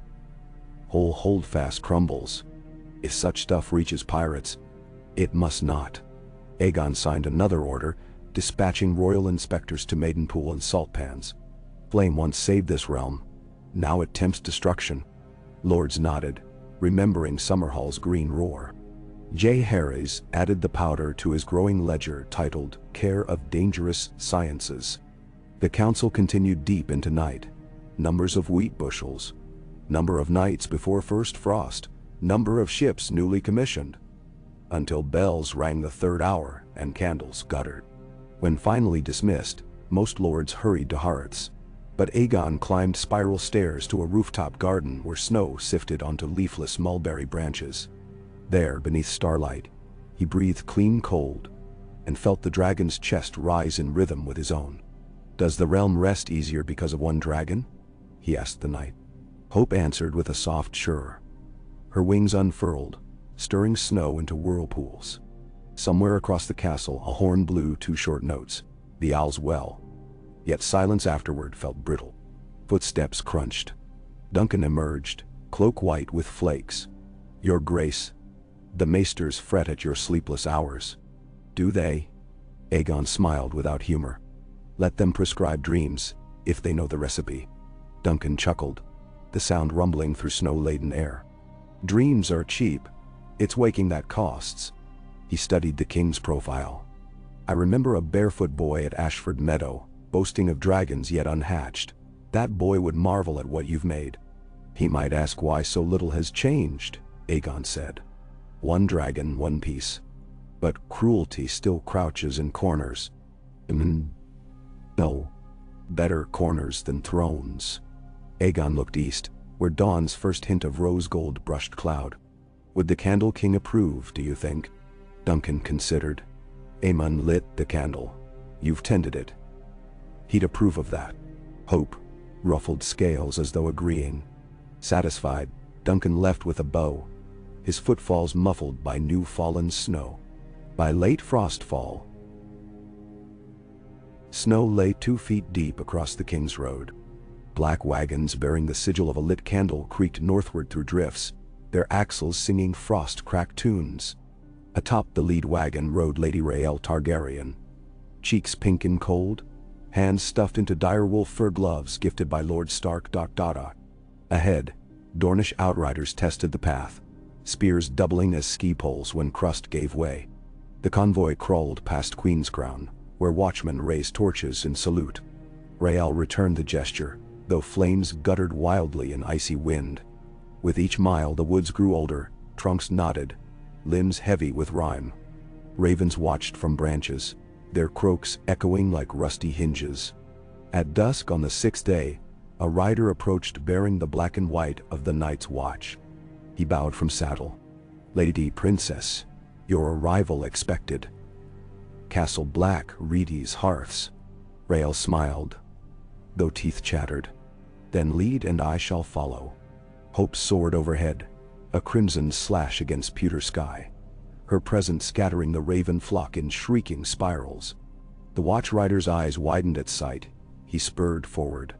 3 days later the wall loomed, an alabaster cliff east to west, its face streaked by wind-carved grooves. Rhaelle craned neck to mark the top. Some sworn brothers called the wall a frozen candle. Others named it the Shield of Men.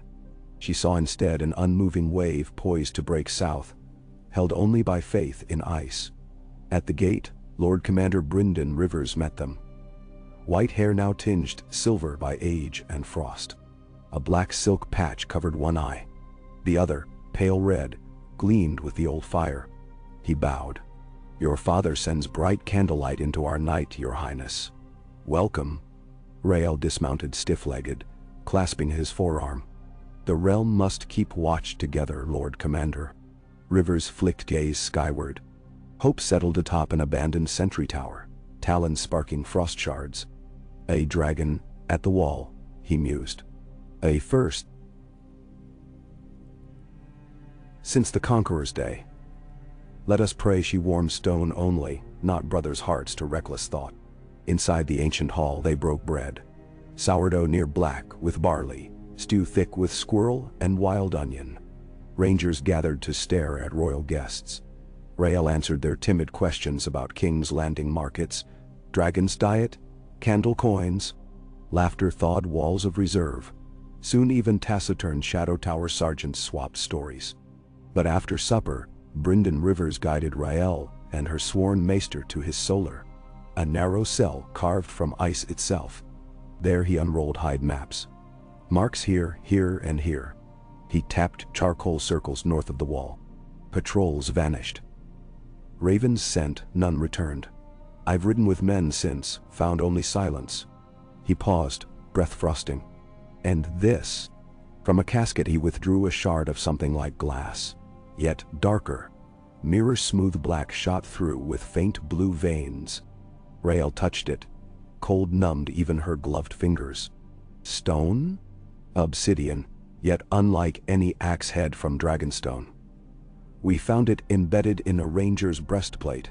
Melted the steel round it like wax, but flesh beneath was untouched." Rhaelle frowned. "Cold fire? Or fire so cold it burns?" Brynden replaces. "Shard. I recall a prophecy once. Ice that burns, fire that freezes. Dismissed then. Now." He let sentence melt away. "What would you have of the crown?" she asked, though she guessed the answer. "Men, yes, but more. Knowledge. Your father's conclave studies flame. They must now study frost. If dragons are flame-made flesh, we must find ice-made flesh as well."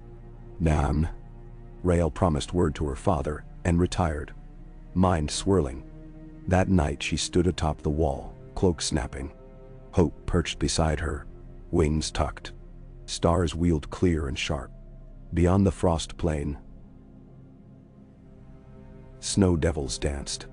And in far distance, too far for mortal eyes yet not for a dragon's, hope growled low, deep, the rumble rolling through ice beneath their feet. While Rael braved the wall, court intrigue simmered in the south.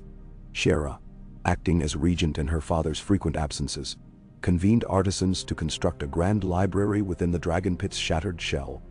Once lair of beasts of war, now it would hold parchment, glass candles, and star-forged telescopes.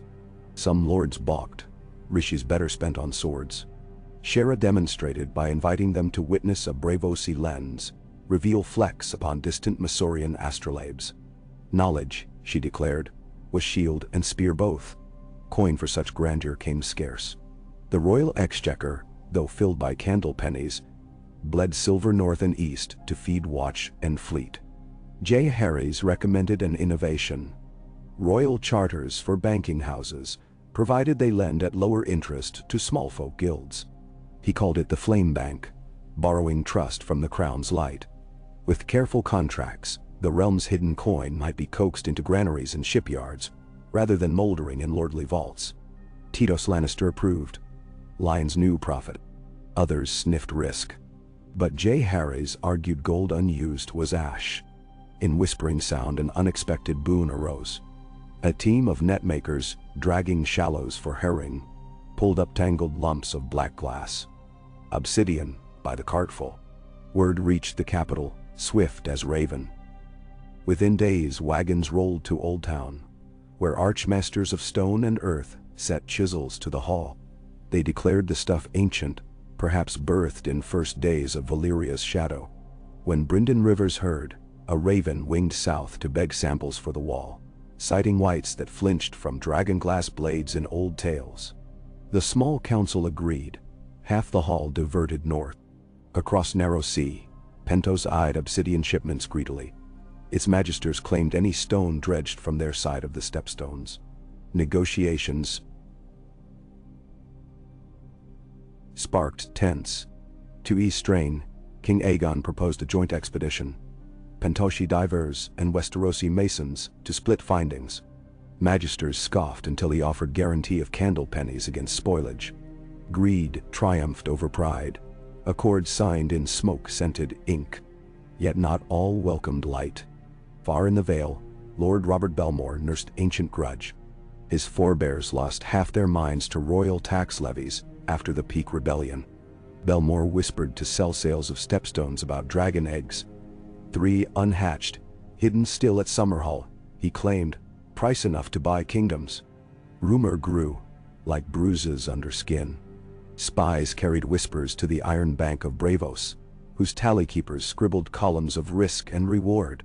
Some debts, they reasoned, repaid best in eggshell. On a dewy spring morning, masked Bravosi envoys arrived at Summerhall's ruins, under guise of surveying marble salvage. In truth, they sought vaults rumored below. But as torches flickered in dust-choked corridors, they found not gold, not eggs, only the bronze plaque of the first flame law gleaming in gloom. An invisible draft fluttered capes, candles guttered out. Later, shaken, they swore they'd heard whispered warnings. Trim the wick. None lingered. Year 24 of Aegon's reign dawned with a comet. Smaller than the 3-headed star of old, yet bright enough to bathe midnight keep in rainbow hues. Maesters named it the Lantern, and small folk took it as mark of hope's coming of age. Indeed, on the eve the comet first bled across sky, the dragon molted her final juvenile scales, revealing armor of rich burnished brass edged dark as garnet. She took wing over the bay, breathing a narrow cone of flame so hot, it split sea spray into brief mist rainbows. Singers penned verses of copper dragon and candle kings. Children in Flea Bottom bought toy worms carved from scrap pine, painting them sunset red. But grown folk eyed sky with equal parts pride and doubt. Twice now dragons had heralded turning points. Conqueror's might, Candle King's mercy. What might a third portend? Pirates guessed riches. They stalked shipping lanes, hoping to snatch dragon spawn or steal obsidian caches. Lannisport war galleys engaged corsairs near Fair Isle, boarding one vessel whose hold brimmed with strange pale wood, petrified as bone, yet feather-light.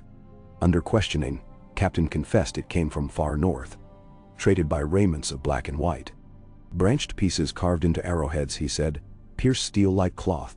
The revelation reached King's Landing, kindling new worries. If wood from cursed north could cut steel, what stopped those who wielded it? Aegon summoned archmaesters. They knew nothing. He summoned Brother Orell of the Faith, keeper of relics.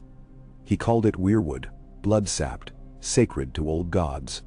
Burning such wood, he warned, raised spirits wroth.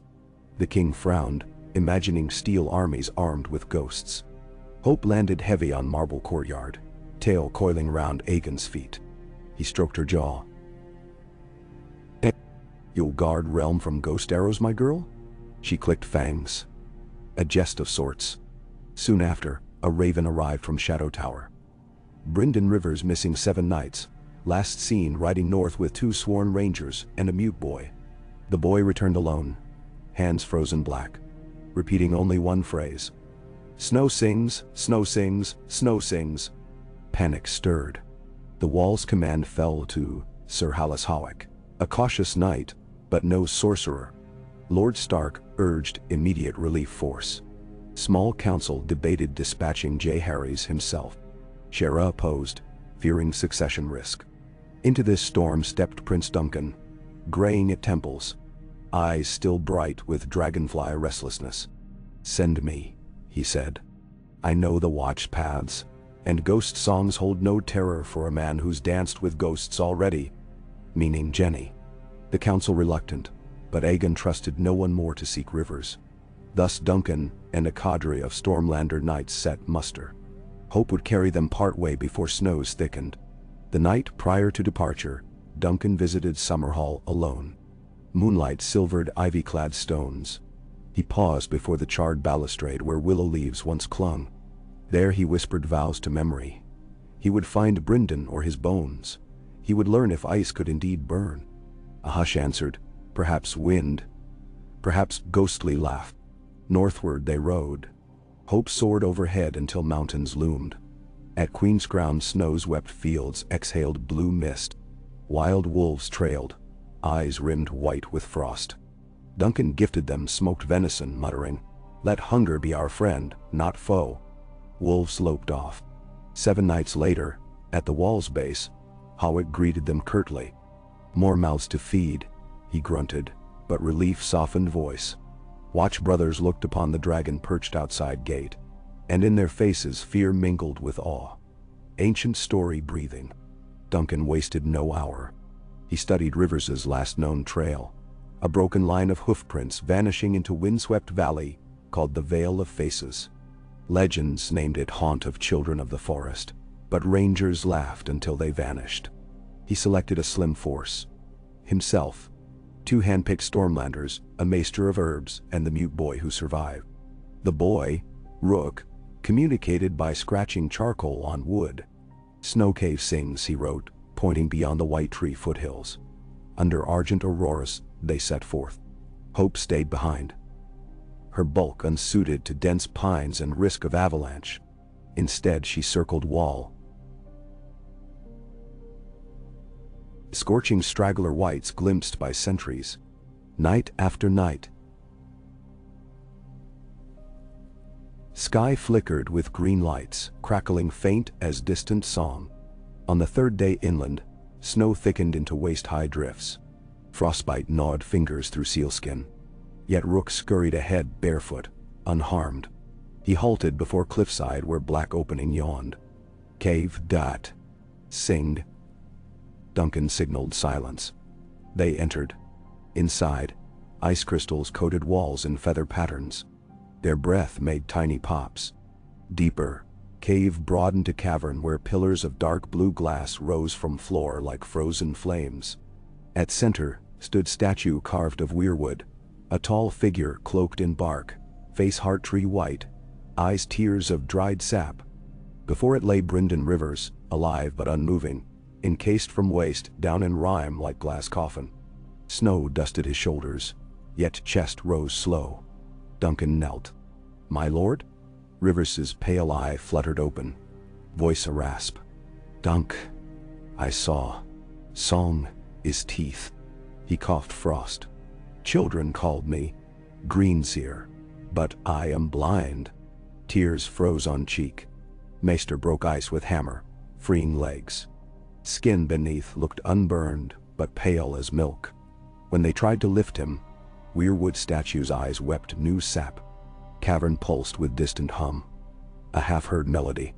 Rook clutched ears. Stormlander drew sword. Sound rose. Shapes swirling in ice. Silhouettes small as toddlers, eyes gold. One parted column, stepping into lamplight. Child of the forest. Leaf-shaped ears quivering. It spoke in tongue like cracked river ice. Rivers whispered translation. "They sing of dawn, always returning. They fear new night." Child raised obsidian dagger, offered hilt to Duncan. Blade etched with glyphs swirling like flames but frost white. "Ice fire." Rivers croaked. "Burns cold." Duncan accepted. Cold radiated from edge, stinging palm. He bowed. Child retreated. Hum faded. Statue's eyes dulled. They bore Rivers outside. As horizon blushed morning lilac, they felt warmth return. Faint. On ridge above, hope appeared, wings stirring drifts into spirals, roar echoing valley. Sunlight caught her scales. Fire's promise. At wall, Rivers recovered slowly. He spoke of visions. A darkness out of frozen sea, a star with tail of ash, dragons weeping red tears. The candle's flame may hold only if merged with ice's song, he warned Aegon upon return months later. In King's Solar, Icefire dagger lay between them on cloth. Frost fumed from edge though hearth roared nearby. Aegon traced glyphs. Flame and frost together. My brother would call it balance. He looked to Hope, dozing by window where snow fell and melted on her hide. We have flame. Now we must learn frost. Damn. So he summoned conclave anew. Pyromancers, maesters, children scholars from Winterfell who studied ice crystals. Even one Carthene Frost, alchemist. Together they built Frost Flame Forge beneath Dragonstone, where obsidian dust mingled with weirwood ash, and wildfire simmered beneath vats of snowmelt. Danger immense, but Aegon trusted First Flame law. No blood would feed this craft. Months stretched. Experiments burst barrels into powder snow or melted iron spikes. Duncan, back from north, oversaw safety. Blade of Icefire sheathed at side. Shera curated manuscripts.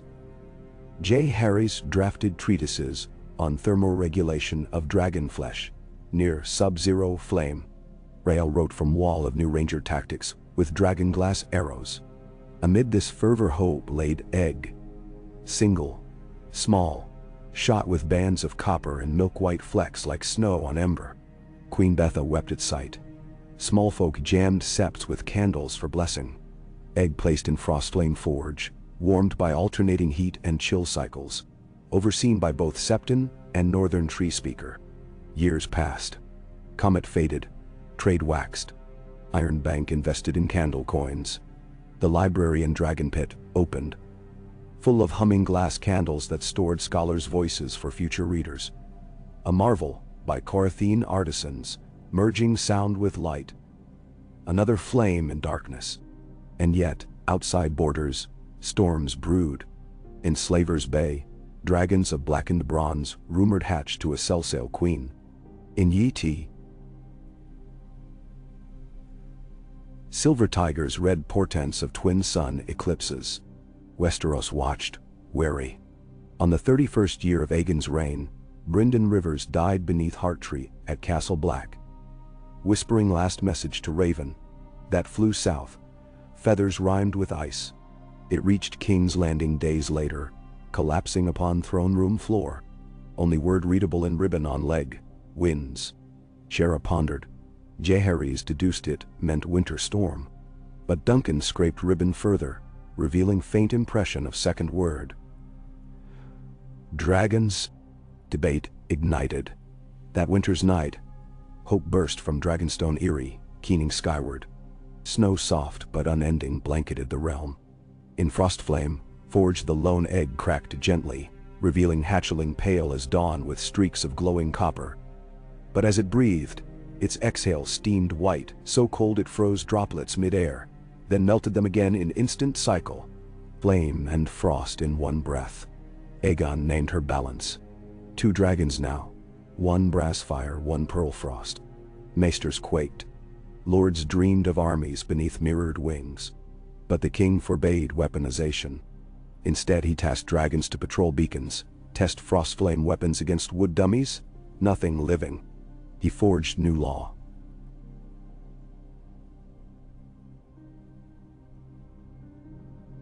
Second Breath Edict. Any fire used in war must be tempered by mercy. Any frost by warmth. Not all agreed.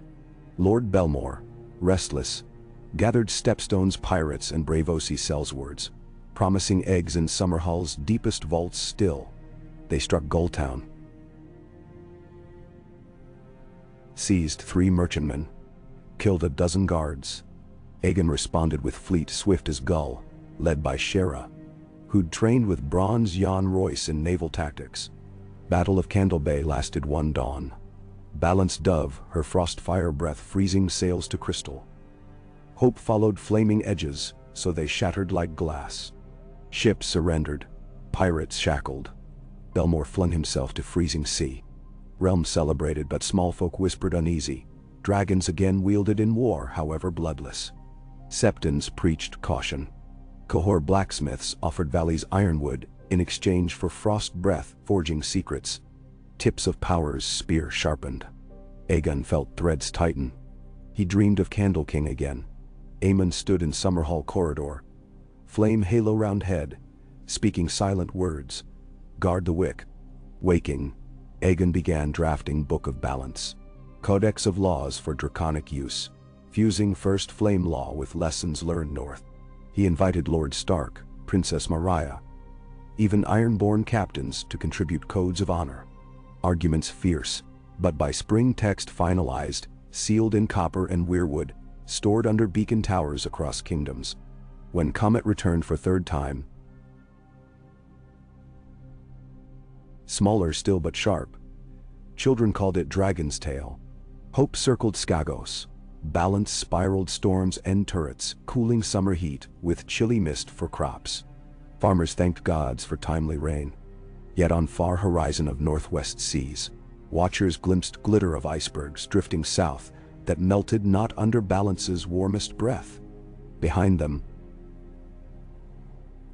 silhouettes moved, tall, pale, eyes burning blue. Word reached the king. He convened last great council of his reign.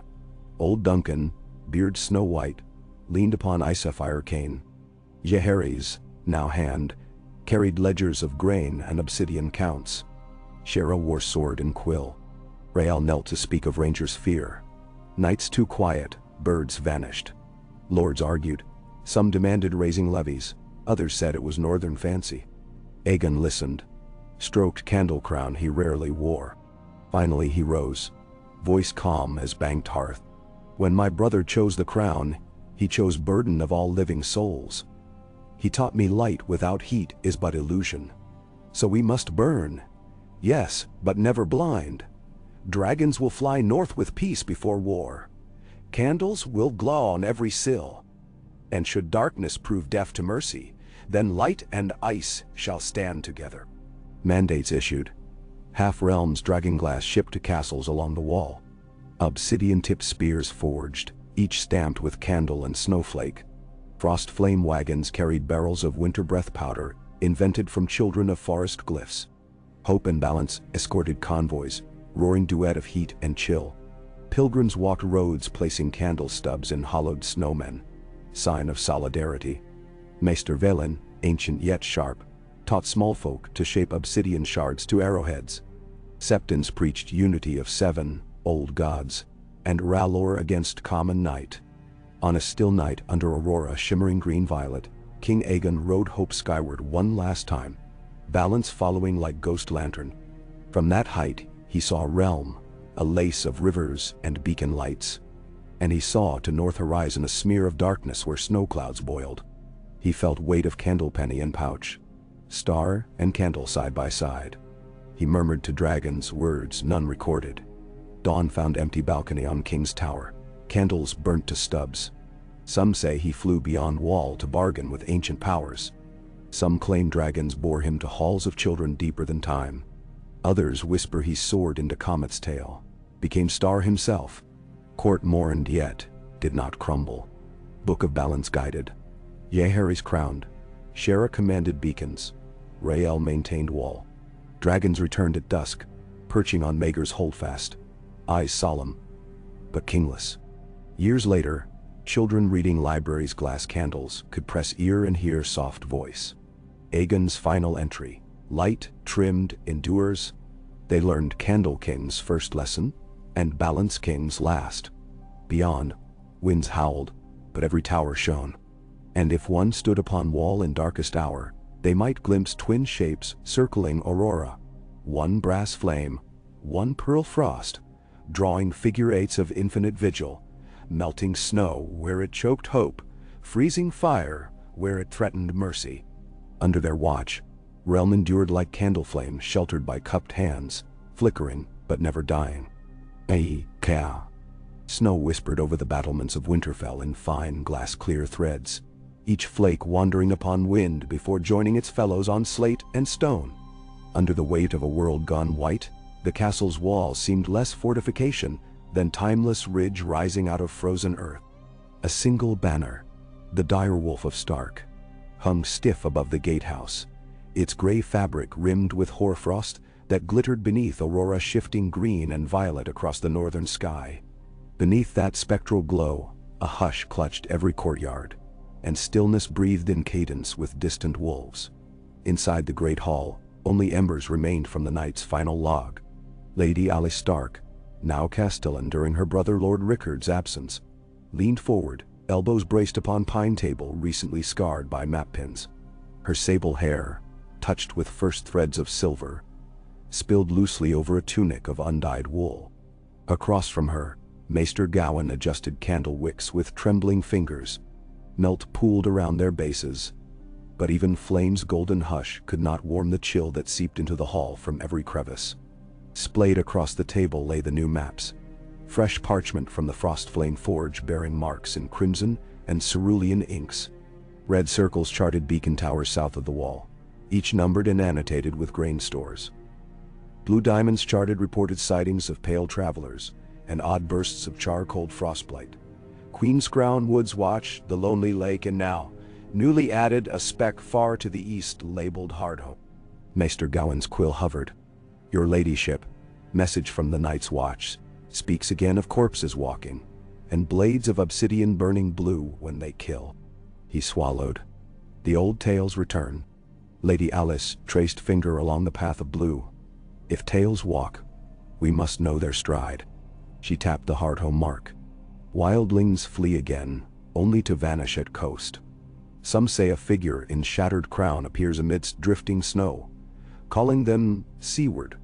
And the sea does not freeze, Maester, yet they cross on glass-topped crust. Gawain shivered. Ice that bears armies. He glanced toward the grate where embers hissed. Word from King's Landing? Ravens fly late. Ace rose, drawing cloak tighter. Jaehaerys sits the Iron Throne now. He will answer. But her tone lacked conviction. Distance diluted aid. She strode to Arrowslit, peering into night. Faint glow far north marked Wintertown's new beacon tower, candle flame shielded by glass. Below, the Godswood's ancient weirwood slumbered beneath snow, its red leaves crusted with ice. A crunch echoed beyond doors. Guards admitted a lank figure cloaked in black. Sir Hallis Hawick, Lord Commander after Rivers. Snow clung to his beard. His eyes looked older than his scant 30. Lady Stark, he greeted, voice rasped. Rangers returned from the shivering shore. No living beyond the first rise. We found snow in shapes of men, tall ridges crusted hard as marble, hollow within, footprints leading out but not in. And sound. Merci. Ace frowned. Sound? Howick approached, dropping pouch upon table. Out spilled shards of translucent gray stone, edges honed razor thin. This we found embedded in ashwood poles, whistling when wind passed. Maester may judge, but I know no craft of man. Gowan lifted fragment, breath misted on its surface, crusting instantly. Icefire glass. But forged by who? Then Sir Hallis produced another lump, this one fused to iron arrowhead, metal half melted yet cold to touch. Ghost forges, he murmured, or something older than forges. Lady Alice steadied her voice. We must send all south. King Jaehaerys commands master smiths who know obsidian. If this be enemy craft, we answer before it multiplies. She gestured. Maester, dispatch ravens to each banner house. Assemble levy for escort. Turning to Howick.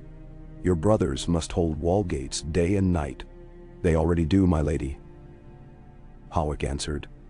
Yet dawn comes later each day, as though sun lingers behind the wall to watch the dark. He seemed on verge of further confession, but bit tongue. Ace caught nuance. Speak. The Lord Commander exhaled. Some men dream the sun freezes in sky, rhymed with frost. A white coin refusing to set. They wake with limbs numb, hearts pounding slow. He flexed gloved fist. I share this dream. Gowan crossed his chain-weighted arms, bells tinkling softly. Dreams warn, they do not bind. Yet a realm once took fire from a dream. Alice's mind flicks southward to Candle King's pyres. Balances frost breath. Hope's flame. She straightened. Then we shall take frost from ours. In King's Landing dawn, slanted pale through arrow slits of Maegor's holdfast. Painting dust motes, rose gold above the obsidian slab, now serving as council table. A gift from Winterfell, carved from same dragonglass, shipped south after River's death. King Jaehaerys, lean as willow, but with Aegon's silver hair tied at nape, traced fresh cracks, spidering its surface, stress fractures from daily heat and chill tests. Beside him stood Shera, clad in scholar's green, a longsword at hip. She thumbed the pommel absent-mindedly while reading Lady Alice's Raven. Hard home again, she muttered, eyes narrowing. Wildlings speak of King of Cold calling them, and now strange arrows. She paced ankle-deep scuff along rush-covered floor. The pattern tightens, southward pressure across entire continent. High Septon Elendor, rotund beneath layers of quilted white, dabbed brow with silk. If darkness comes, prayer shall hold them. Jaehaerys inclined head respectfully but did not answer. His gaze lifted to Hope, perched outside high window, tail curling round spire. Snow dotted her brass red wings. She shook, sending ice crystals flashing sunburst. Prayer pairs, best with preparation. Jaehaerys said at last. And we have a second dragon. His eyes moved to empty perch. Though balance hunts the narrow sea, she will answer call. Sir Duncan the Tall entered, limping. Icefire cane clicked upon marble. Apologies, your grace. Training yard slowed me. Frost-formed targets resist heat and steel both. He sank into chair with grunt. We may need new alloy. Shera tossed Raven scroll onto table. We need time first. Duncan's weathered face creased into smile. Time is what old fools beg of gods. He tapped cane. But sometimes a fool gets miracle. Jaehaerys gestured. Council, we commit to 3 tasks. First, dispatch Frostflame engineers to Winterfell with obsidian forges. Second, send diplomatic envoys beyond the wall to parley with free folk still south of Hardhome. They know terrain. Third, muster a wing led by Hope and Balance to patrol Gift and Frostfangs. He paused. But dragons provoke. We fly at dusk only, with lantern banners of peace. Septon Elendor blanched. Peace with whites? Peace with living who stand between whites and us. Jaehaerys corrected gently. Then to Shera, ride Balance north. I will remain with Hope to shield South Coast, Shipping. Duncan, you accompany my sister. Then so. The old knight bowed. My cane slows me, but my eyes remain sharp. Eyes are what we need. 2 nights later, Shera mounted Balance on Dragonstone's wind-blasted ledge. The young dragon's scales glowed mother of pearl in moonlight, streaks of copper pulsing like embers under skin. As she flexed wings, air temperature dropped, rime-coated basalt. Shera tightened white bearskin cloak about shoulders, helm forged of frost steel nested over braided hair. Duncan climbed aboard second saddle behind her, joints protesting. Never thought I'd fly again, he murmured. Hold fast, sir. Shera replied, tapping Balance's neck ridges. The dragon leapt, tail whipping. Wind-swallowed castle by the sea's roar. Taut. Above, hope circled, escort for first league. She dropped into dive, showering sparks of flame-lit vapor, then peeled south to her watch while Balance banked north-northwest, wings lashing winter stars. Clouds parted, coastline sprawled dark below. Frost flame lanthorns attached to harness glowed alternating blue and red.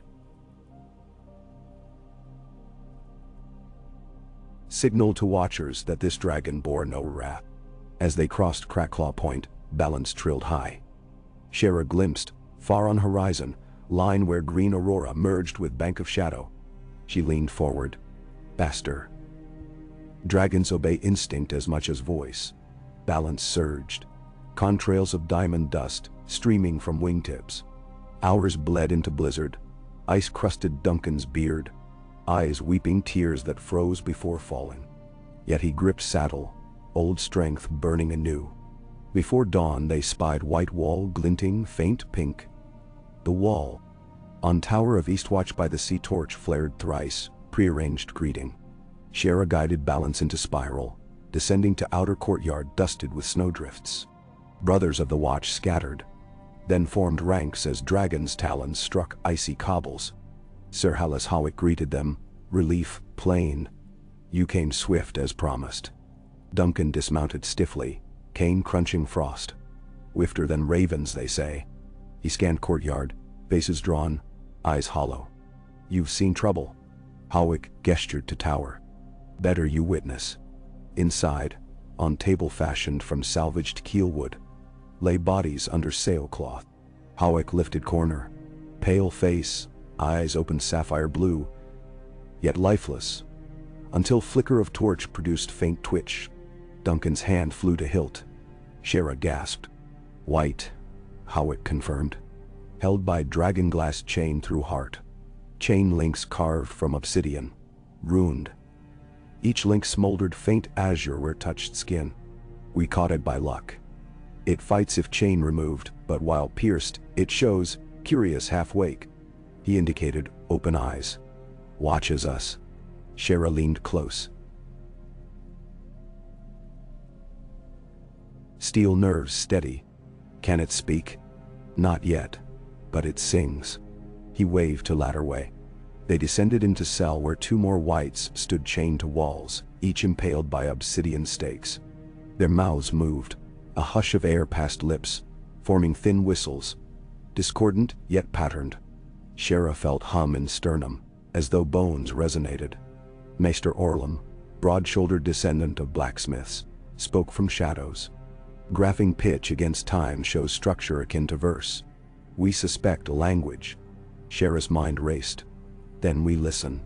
For 3 days she remained at Eastwatch, recording white songs on wax scrolls. Balance patrolled coast, frost breath freezing waves into fragile lace, then warming channels for fishing boats. Observers noted when whites grew agitated the song pitch increased, corresponding to distant aurora flares. Duncan drilled rangers with icefire daggers, teaching thrust angles learned in cavern of veil of faces.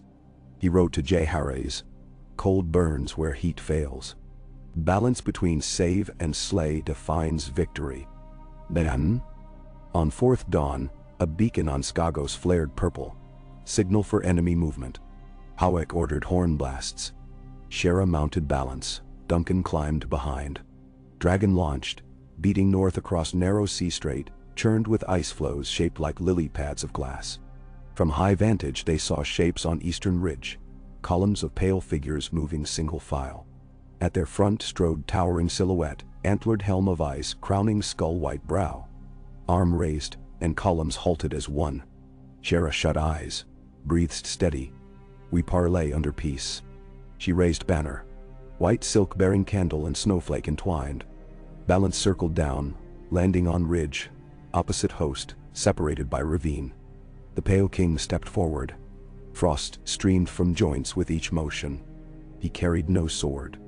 At distance of 50 paces he stopped, stared across ravine at dragon. Silence weighed the world. Then, unbelievably, he spoke. Low, resonant, words like cracking lake ice. Shera felt meaning more than heard. Balance broken. Duncan stiffened. What does it want? Shera replied in High Valyrian. Language of fire. Balance sought. She gestured to Frost Flame banner. The king tilted head, shards of ice falling from antlers. He extended hand, to reveal within palm a shard of dragon glass glowing deep indigo. Light pulsed rhythm with white songs. He set shard on snow, stepped back. Shera's heart hammered. Gift? Duncan murmured. Or test? Balance hissed low, frost breath swirling about muzzle. Shera dismounted, alone, boot soles crunching snow so cold it squeaked. Air numbed cheeks instantly. She crossed ravine via natural ice bridge, each step deliberate.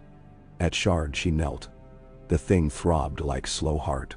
When she lifted it, cold seared glove, then faded. Temperate.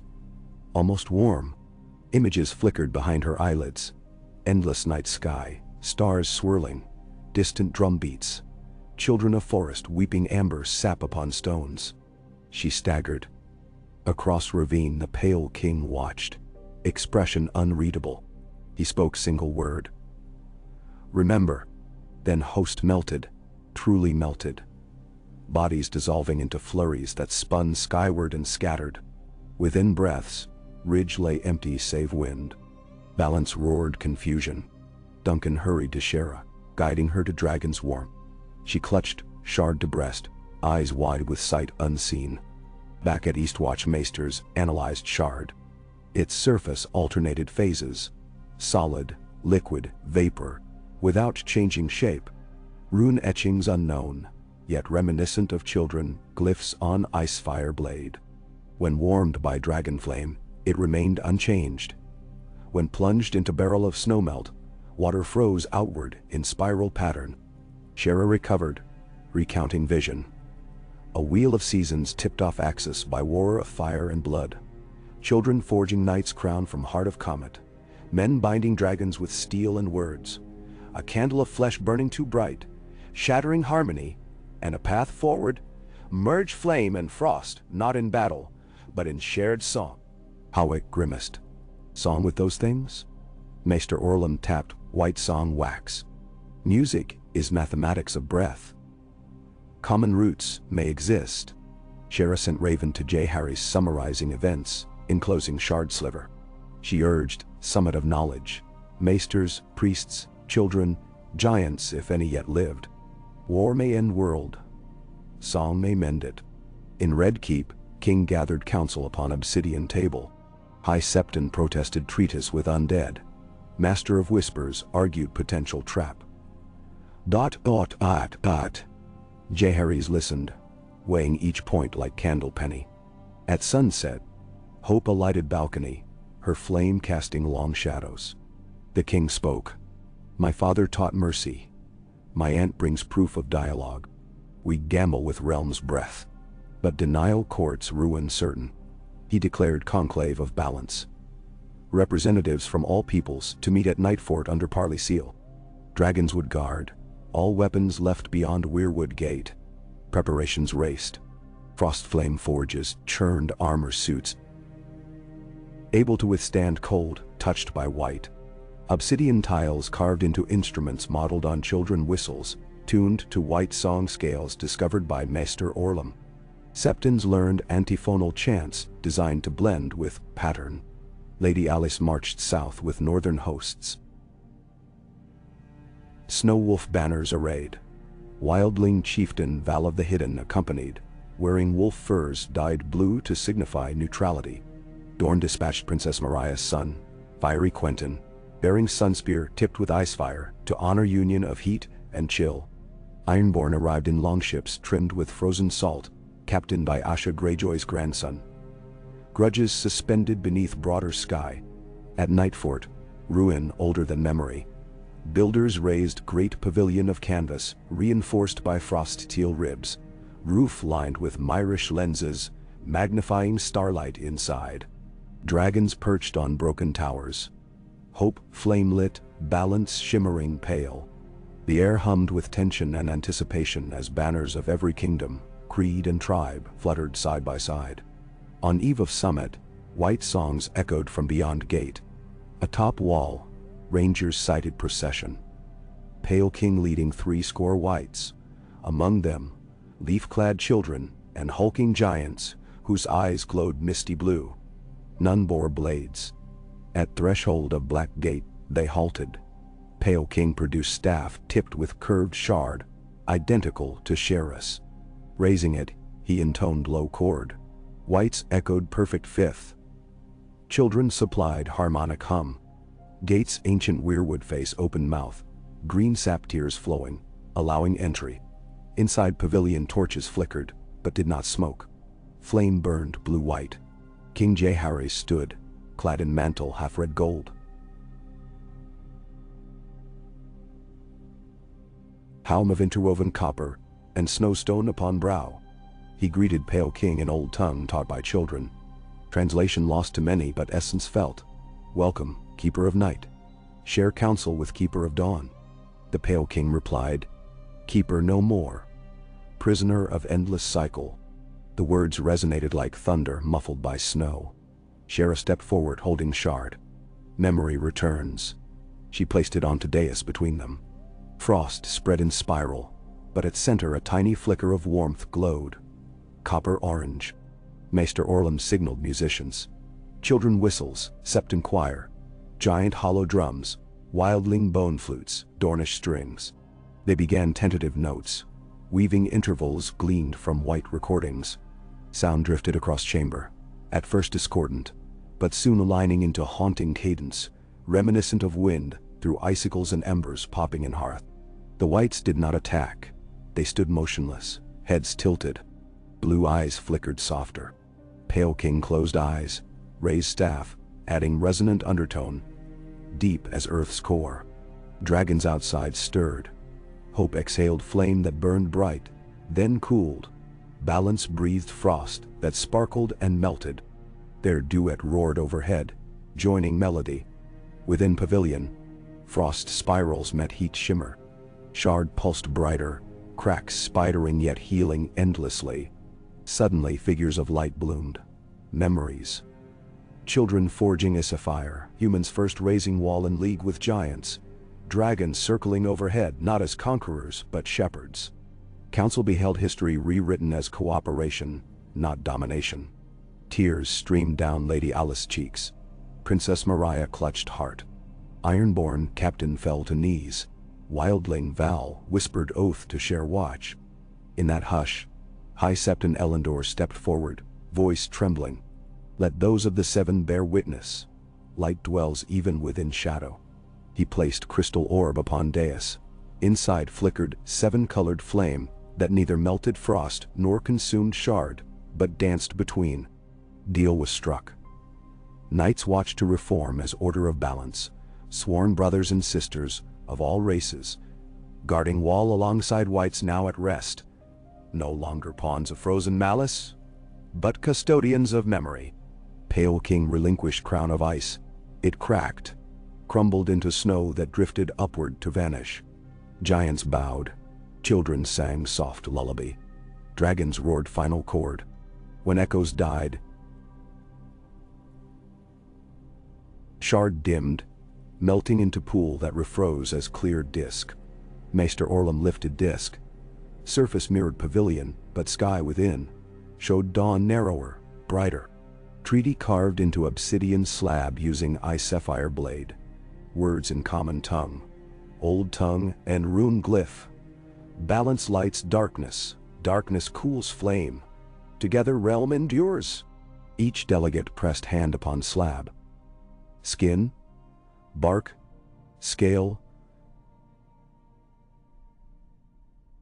snow white bone. When last, J. Harry's laid hand, slab glowed copper and cerulean. Summit ended. Hosts dispersed, not as strangers but as shepherds of dawn. Night fort reborn as beacon of balance. Towers fitted with lenses amplifying starlight down wall's length. Whites volunteered to patrol lands night could hide in. Sense of purpose replacing hunger. Years rolled. Balance nested atop Hearthome Eyrie. Hope watched Blackwater Bay. Dragons aged, but eggs hatched. Some fire, some frost, some shimmering both. Frost flame forges produced art more than weapon. Sculptures of ice that never melted. Lanterns burning without fuel. King J. Harry's reigned long. His Book of Balance expanded into living codex consulted by every court. Shera became first High Warden of North and South, traversing realm on dragonback to resolve disputes with song rather than sword. Lady Alice taught children of Wintertown harmonies learned from whites, forming choirs that sang each solstice, vibration keeping auroras bright. Sir Duncan died quietly in Godswood at Summerhall, Icefire cane at side. Dragon balance curled round roots. At dawn hope soared overhead, breathing ribbon of flame reading Dunk, in Valyrian runes. Last gift from dragons to man who balanced steel with kindness. On centennial of Candle King's passing, bells tolled across 7 kingdoms. At each beacon tower, candles trimmed. Flames bright, wicks spent. Children held copper pennies stamped with new design. On one face candle twined with snowflake. On other, single song note within circle. They knew story. Once, a maester became king to save realm. His brother tended candle. Their children fused flame and frost. And all because one truth persisted. Light unseen is not lost, only waiting for one to strike flint. And somewhere beyond stars, comet's tail glowed faint. Memory of ancient forge. It watched planet of song and snow, slipping across void on an orbit long and slow, but inevitable. When next it returned, realms below would remember not war or night, but first note of harmony born in frost and fire. Until then, dragons patrolled skies as living candles, frostwick and flamewick flickering, trimmed yet unquenched. Under their shadow fields danced with summer grain, though winter roamed just north, because balance, not blade, held world in gentle claws. Aika. Mist coiled over the mirror water, rising in thin veils that shimmered pearl gray where pre-dawn starlight touched their slick surfaces. The mirror water had never frozen in living memory. Its depths were warmed by hot springs hidden far below the shale, and so even in the coldest nights of deep winter, it steamed like the breath of some enormous sleeper. Where the water lipped its grassy banks, reeds rattled with frost. Where it lapped against the black stone of the night fort's new quay, it hissed softly, as though soothed by the granite's slow, volcanic warmth. High atop the gate tower, Lord Commander Val of the Hidden leaned against a freshly mortared merlon and watched the mist lift. She wore the black of the Order of Balance.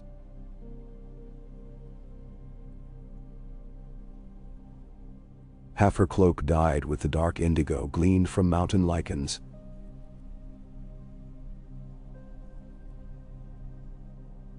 Half left undyed, moon pale. And upon her shoulder perched a raven whose eyes glittered like twin. Dawn limned the weirwood roofs in silver, then bled to rose. With the light came the keen of bone flutes from the eastern watchpost. A soft, almost tentative note that rose, trembled, and resolved into the first phrase of the dawn canticle. From the western tower, a chorus of children voices answered. Soft vowels like falling snow, consonants tapped sharp as hailstones on glass. Farther south, in the roundhouse built upon the ice lakes, the deep drums of the giants gave heartbeat to the music, and overhead, unseen in the thinning stars, dragons answered with thunder-winged chords. Balance's breath a shimmer of localized sleet, hopes a ripple of warmth that hung like red silk in icy air. Val closed her eyes. All the north breathes together, she thought. All the world. That was the purpose. A single, fragile note balanced upon silence. Behind her footsteps approached. Light, unhurried, accompanied by the muted clack of a staff's tip on stone. She did not turn. "Maester Aemon," she said, still gazing at the brightening east. The maester's breath clouded as he leaned on the battlement. Another flawless canticle. His voice carried the rich baritone of the free cities, smoothed by decades teaching under Dragonstone's basalt arches. The resonant masks worked. The giants hit every pulse, even at that dreadful pitch. Val smiled faintly. Crack the Tall has perfect pitch. If people would stop assuming giants are tone-deaf, you'd have fewer flat notes. The maester's grin crinkled the frost in his beard. And fewer lost teeth. I shudder to recall the first rehearsal. He sobered then, drawing a small bronze device from his sleeve. A pocket astrolabe, plates etched with runic stars and tiny Valyrian glyphs. He clicked it open. The dawn star slides farther south each night. 31 arc minutes since last we spoke. So soon. Val's gaze drifted to the paling sky. It was not due to bend for another century. The heavens obey no ledgers, the maester murmured, closing the device. Nor treaties. Still, you must know. My calculations suggest the comet's return in 5 years. Perhaps 4, if the ice lens effect remains. Maine. Val rapped knuckles against frozen stone. The covenant stands stronger than ever. The night's children are bound by call and countercall. The realms send tribute. The wall is half again its old strength. What threat remains? The unknown, Orlum answered. Song of Balance keeps that which is here at bay, yes. But if the comet brings something new? Betty. Val's eyes traced the faint contrail of balance drifting high overhead, an iridescent thread unspooling toward the western clouds. Then we adapt, she said. That is the lesson. Fire learned frost. Frost learned it fire. Men learned the tongue of wind and bone. If another note enters the song, we change key. Pragmatic as ever, Orlum replied, a ghost of pride in his voice. But while you adapt, my ravens bring darker whispers from south and east. Quarth's pureborn have declared balance an abomination, a false dawn sent to delay the cleansing black sun foretold in their gray scroll. Volantis preaches crusade. They name our dragons. Yours, my lady. Myrmidon's bane reborn. And in Pentos, a Celsail lordling claims he bears the last living egg of Balerion, bartered from the dead queen of the Spice Isles. Them? Val raised a brow. Eggs again. Haven't they learned eggs do not obey crowns? Orlum tucked the astrolabe away. Crowns seldom obey crowns. That is why I worry. Men love omens when they serve fear. He hesitated, then drew a rolled parchment. And there is this. She unrolled it. Ink lines sketched a 7-pointed glyph inside, which a single star of 8 points was superimposed. Along its inner rim a prayer in the high tongue twisted. The light of the 7 surpasses all. Beneath, in unsteady script, candle and snowflake are a lie. Val's jaw tightened. From Andalus, rose from the sept of deep den, they have formed a new order. The cleansing flame. They march toward the trident cleansing heresy, burning frost flame beacons, smashing obsidian caches. 2 towers fell last month. Bam! The raven on Val's shoulder hissed, a sound like steel rasping iron. Ignorance is a cunning enemy, she muttered. We teach, they scorn teaching. We share warmth, they fear its color. Beyond the wall, snow devils danced between black pines. The realm forgets faster than it learns, Orlum said. Your order of balance is young. Candles must be tended. Val nodded slowly, fingers brushing the rune-etched edge of the frost-steel dagger at her belt. Then send word to Winterfell, to Sunspear, to Old Town. Our song will travel, voice to voice. We will remind them. I have ravens on every wind, Orlum assured her. But ravens alone cannot mend minds already shuttered. A horn moaned 3 times. The call for counsel. Val turned. Time to speak of shuttered minds then. She brushed snow from her cloak and strode down the stair. The council chamber of the night fort, once a char-black ruin of toppled blackstone, had become a miracle of ice and light. Narrow lancet windows filled with crystal panes channeled dawn into ribbons of gold and teal.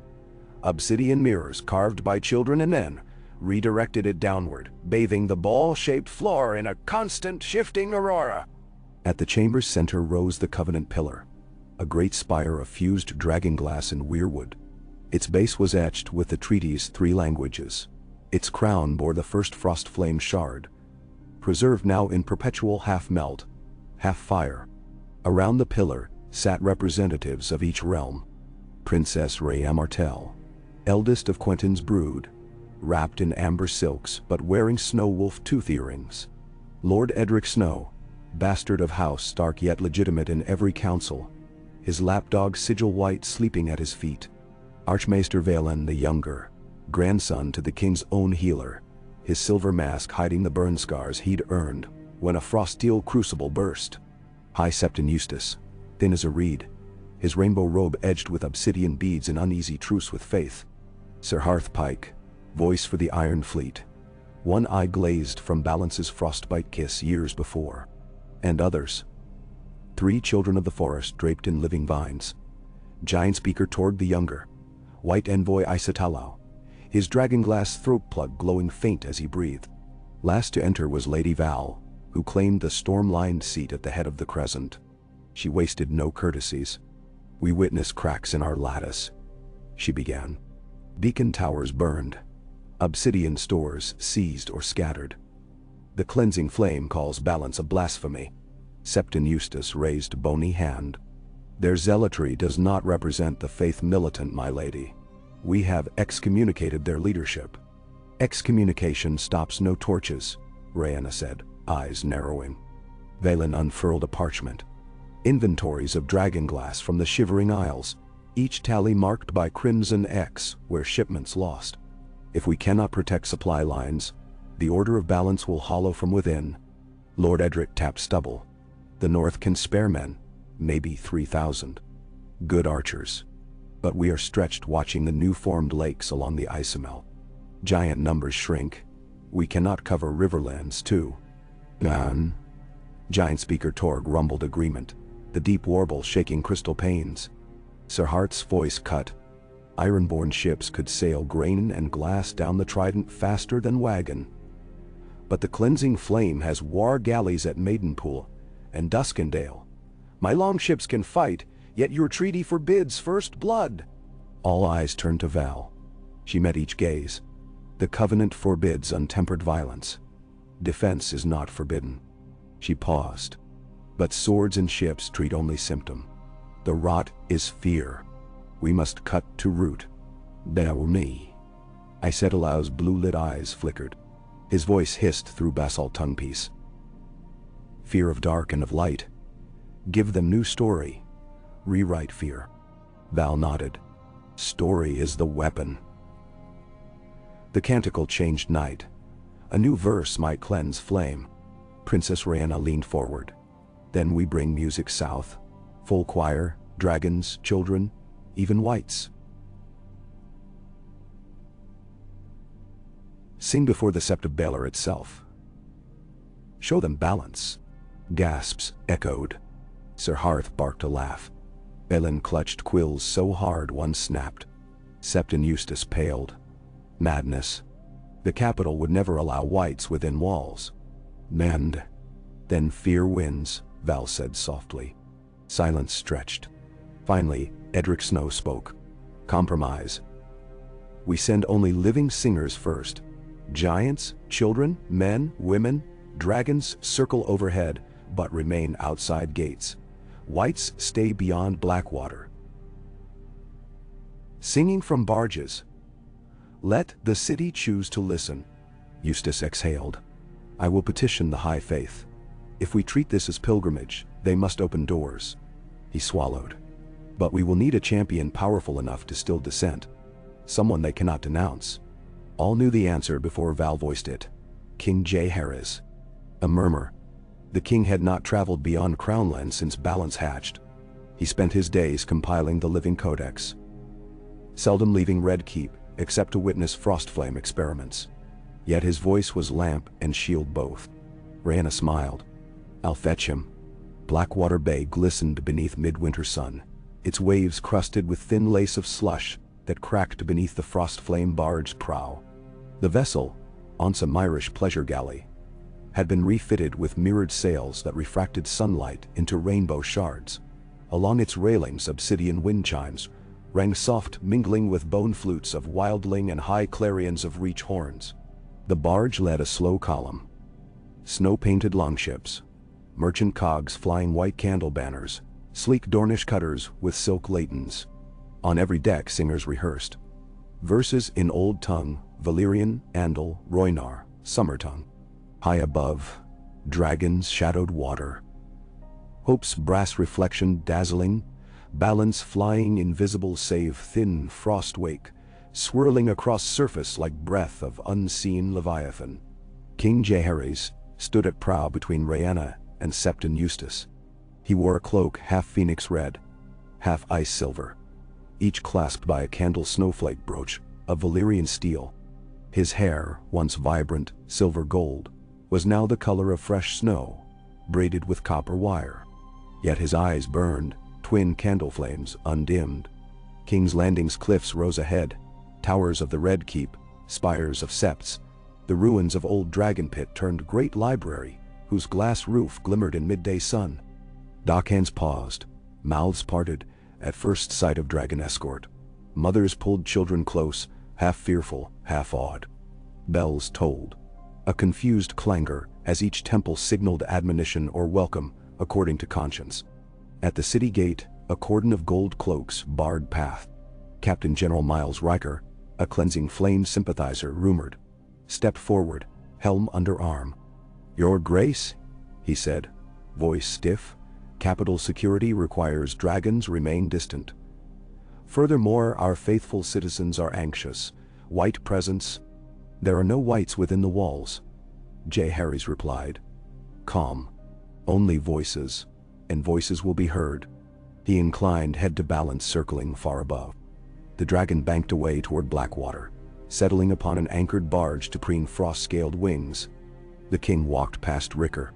Guards hesitated, then parted. Rhaena signaled column forward. Musicians filed into wide plaza before the Sept of Baelor, rebuilt after wildfire purge, its dome now plated in candle mosaic, star and flame interlaced. Crowds surged, held back by pikes. Murmurs rippled like wind through threads. Drums sounded, giant skin drums, deep as earth's pulse, rolling in triple pattern. Flutes of children rose, weaving spectral melody. Human choir joined, first soft, then swelling. Song shimmered across marble facades. At its heart, Jaehaerys sang four-note refrain, simple yet haunting. First note ember warm, second crisp as winter dawn, third a unison of both, fourth a held unresolved chord inviting echo. Crowd silence thickened. Traders halted, wagons rattling to stops. Beggars looked up from bowls. In the quiet between verses, faint whistling drifted from river. The white barges answering in cold glass voice. Balance lifted head, exhaling spirals of frost visible across rooftops. Hope responded, flame streaming skyward like banner. Then something happened no one foresaw. The sept bells chimed in tune. Their bronze throats, struck by unseen hands, filled unresolved chord with fifth note, a resolution older than the faith itself. High Septon, tears bright in craggy face, knelt upon dais. Acolytes followed. Riker looked around, stricken, dropped helm. But not all hearts melted. On far balcony overlooking plaza, a man drew crossbow. White tabard on his breast bore eight-pointed star, symbol of cleansing flame. He aimed at King, finger taut on trigger. Princess Rhaena turned just in time, shouting, bowstring twanged. A shriek ripped sky. Balance dived. Wings shattering air, Her frost breath struck Bolt mid-flight. Bolt crystallized, shattered into glitter that pattered harmless upon cobblestones. Crowd screamed, scattered. Halberds clattered. Guards surged for assassin, but he drew torch from belt, flung it into column of musicians. Oil exploded. Flames leapt. Hope roared, the din shaking windows. Yet Jaehaerys raised hand. Dragon stilled mid-dive. He strode into flames, cloak ablaze, and knelt before burning oil. Balance breathed. Frost cone quenched fire to hissing steam. Steam twined with smoke, forming pillar around King. When it cleared, his cloak half burned, hair singed, but eyes bright. He spoke without shouting. Fear wields fire and ice equally. So must hope. He spread arms. See, all can burn, all can chill, yet together we temper. He pressed half-burned cloak to a wounded minstrel, stemming blood. Wildlings lifted fallen septon from crush. Ironborn formed shield wall around broken column, not to threaten but to protect. Guards hauled assassin forward. Ricker's face blotched crimson. High treason, he spat. Jaehaerys waved him quiet. Why did you do this? The man's gaze flicked from Balance to the king. You pollute light, he hissed. 7 made fire to scour frost. You bind them. Foam fleck beard. Jaehaerys' voice softened. The 7 made light to guide. Frost holds light in crystals, keeps night air clear. Are crystals evil? Assassin shook head violently. Frost steals breath. Without breath, Jaehaerys said, flame dies. He stepped close. Join me. Listen again, this time without fear. Man's eyes filled with tears. Knees buckled. Ricker caught him. Stunned. Crowd looked on. Some weeping, others silent in dawning understanding. High Septon climbed dais, lifted broken oil lamp, and placed it upon altar beside 7-colored fire. Oil still smoldered. He touched wick to frost-cooled lamp. Twin flames merged, blue and orange dancing. He declared, henceforth let the cleansing flame cease. Let it become guiding flame, tempered. Cheers swelled. Bells rang across city as if to carry vow. Dragons spiraled overhead. Frost and fire riding arcs that shimmered and melted into falling snow sparkles. Weeks later, Nightfort received Raven. Capital embraced Balance hymn. Beacon towers reinstated. Obsidian stores protected by new guild of guiding flame. Former zealots pledging service. Val of the Hidden read aloud to council. Relief rippled. Still a hush lingered. Maester Aemon tapped scroll. We solved present fever, but comet approaches. Val nodded. This time we meet it prepared. She outlined plan. Network of aurora mirrors to magnify song skyward. Dragons to weave frost fire lattice. Children to write dawn runes on comet tail with seeds of living glass. Council approved. Construction began.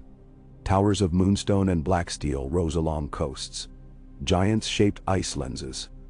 Whites quarried perfect obsidian spheres.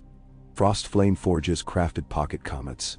Globes of mixed ice and wildfire bound by runes. Set on catapults ready to launch into heaven. Not to strike but to sing. 4 years passed. Nations cooperated. Trade blossomed in shared cause. Children born this decade never knew divide between fire and ice. They learned 2 lullabies. One warm, one cool, sung simultaneously. Finally sky brightened with strange violet dusk at noon. Comet of ancient forging returned, tail spitting motes. Predictive mirrors showed path crossing above shivering sea, then arcing over Westeros. Panic threatened, but song of Balance echoed nightly, quieting dread. On dawn of arrival, Balance and hope took flight flanking King now gray and gaunt, yet unbowed. Beside him, flew Rhaenna astride new youngling Emberchill. Scales swirling marbled, blue-gold. Over every holdfast candles and snowflakes burned together. Comet roared overhead, length of horizon, tail crackling. At Q, towers released psalm.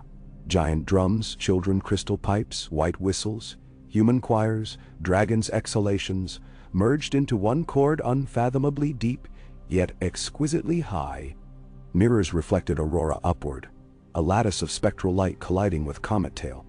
Ice lenses split beam into fractal webs, pocket comets catapulted, burst into frost fire blossoms painting vacuum. Observers saw a comet flare dazzling turquoise, then pulse copper and silver. Tail wavered, dissolved into curtain of shimmering particles that drifted earthward like seeds. Wherever they fell, snow melted gentle. Soil warmed. Seeds lodged. By morning, fields from last hearth to dawn sprouted strange flowers. Petals translucent, veins glowing faint in moonlight, stems cool to touch yet warm within. They called them dawn blooms. Maester studied. Each bloom absorbed heat by day, radiated warmth by night, thawing frost yet cooling scorch. Crops flourished in their lee. Deserts sighed gentle mists. Dragons nested among them, eggs incubating perfectly balanced. King Jaehaerys passed peacefully that winter, candle and snowflake clasped in folded hands, smile serene. Dying words, light trimmed endures. Realm mourned, yet celebrated dawn unending. Val recorded final chronicle. Not conquest, nor fear, nor even hope alone saved us, but chord of harmony shared. Long may balance sing. And so worlds spun on, candlelight scouting dark corridors of infinite sky, while frost cooled embers. Each morning mirror water steamed, reflecting stars though sun rose bright. And each dawn children gathered by its shore, sang the canticle, not to ward off doom, but to welcome day. Above them dragons soared.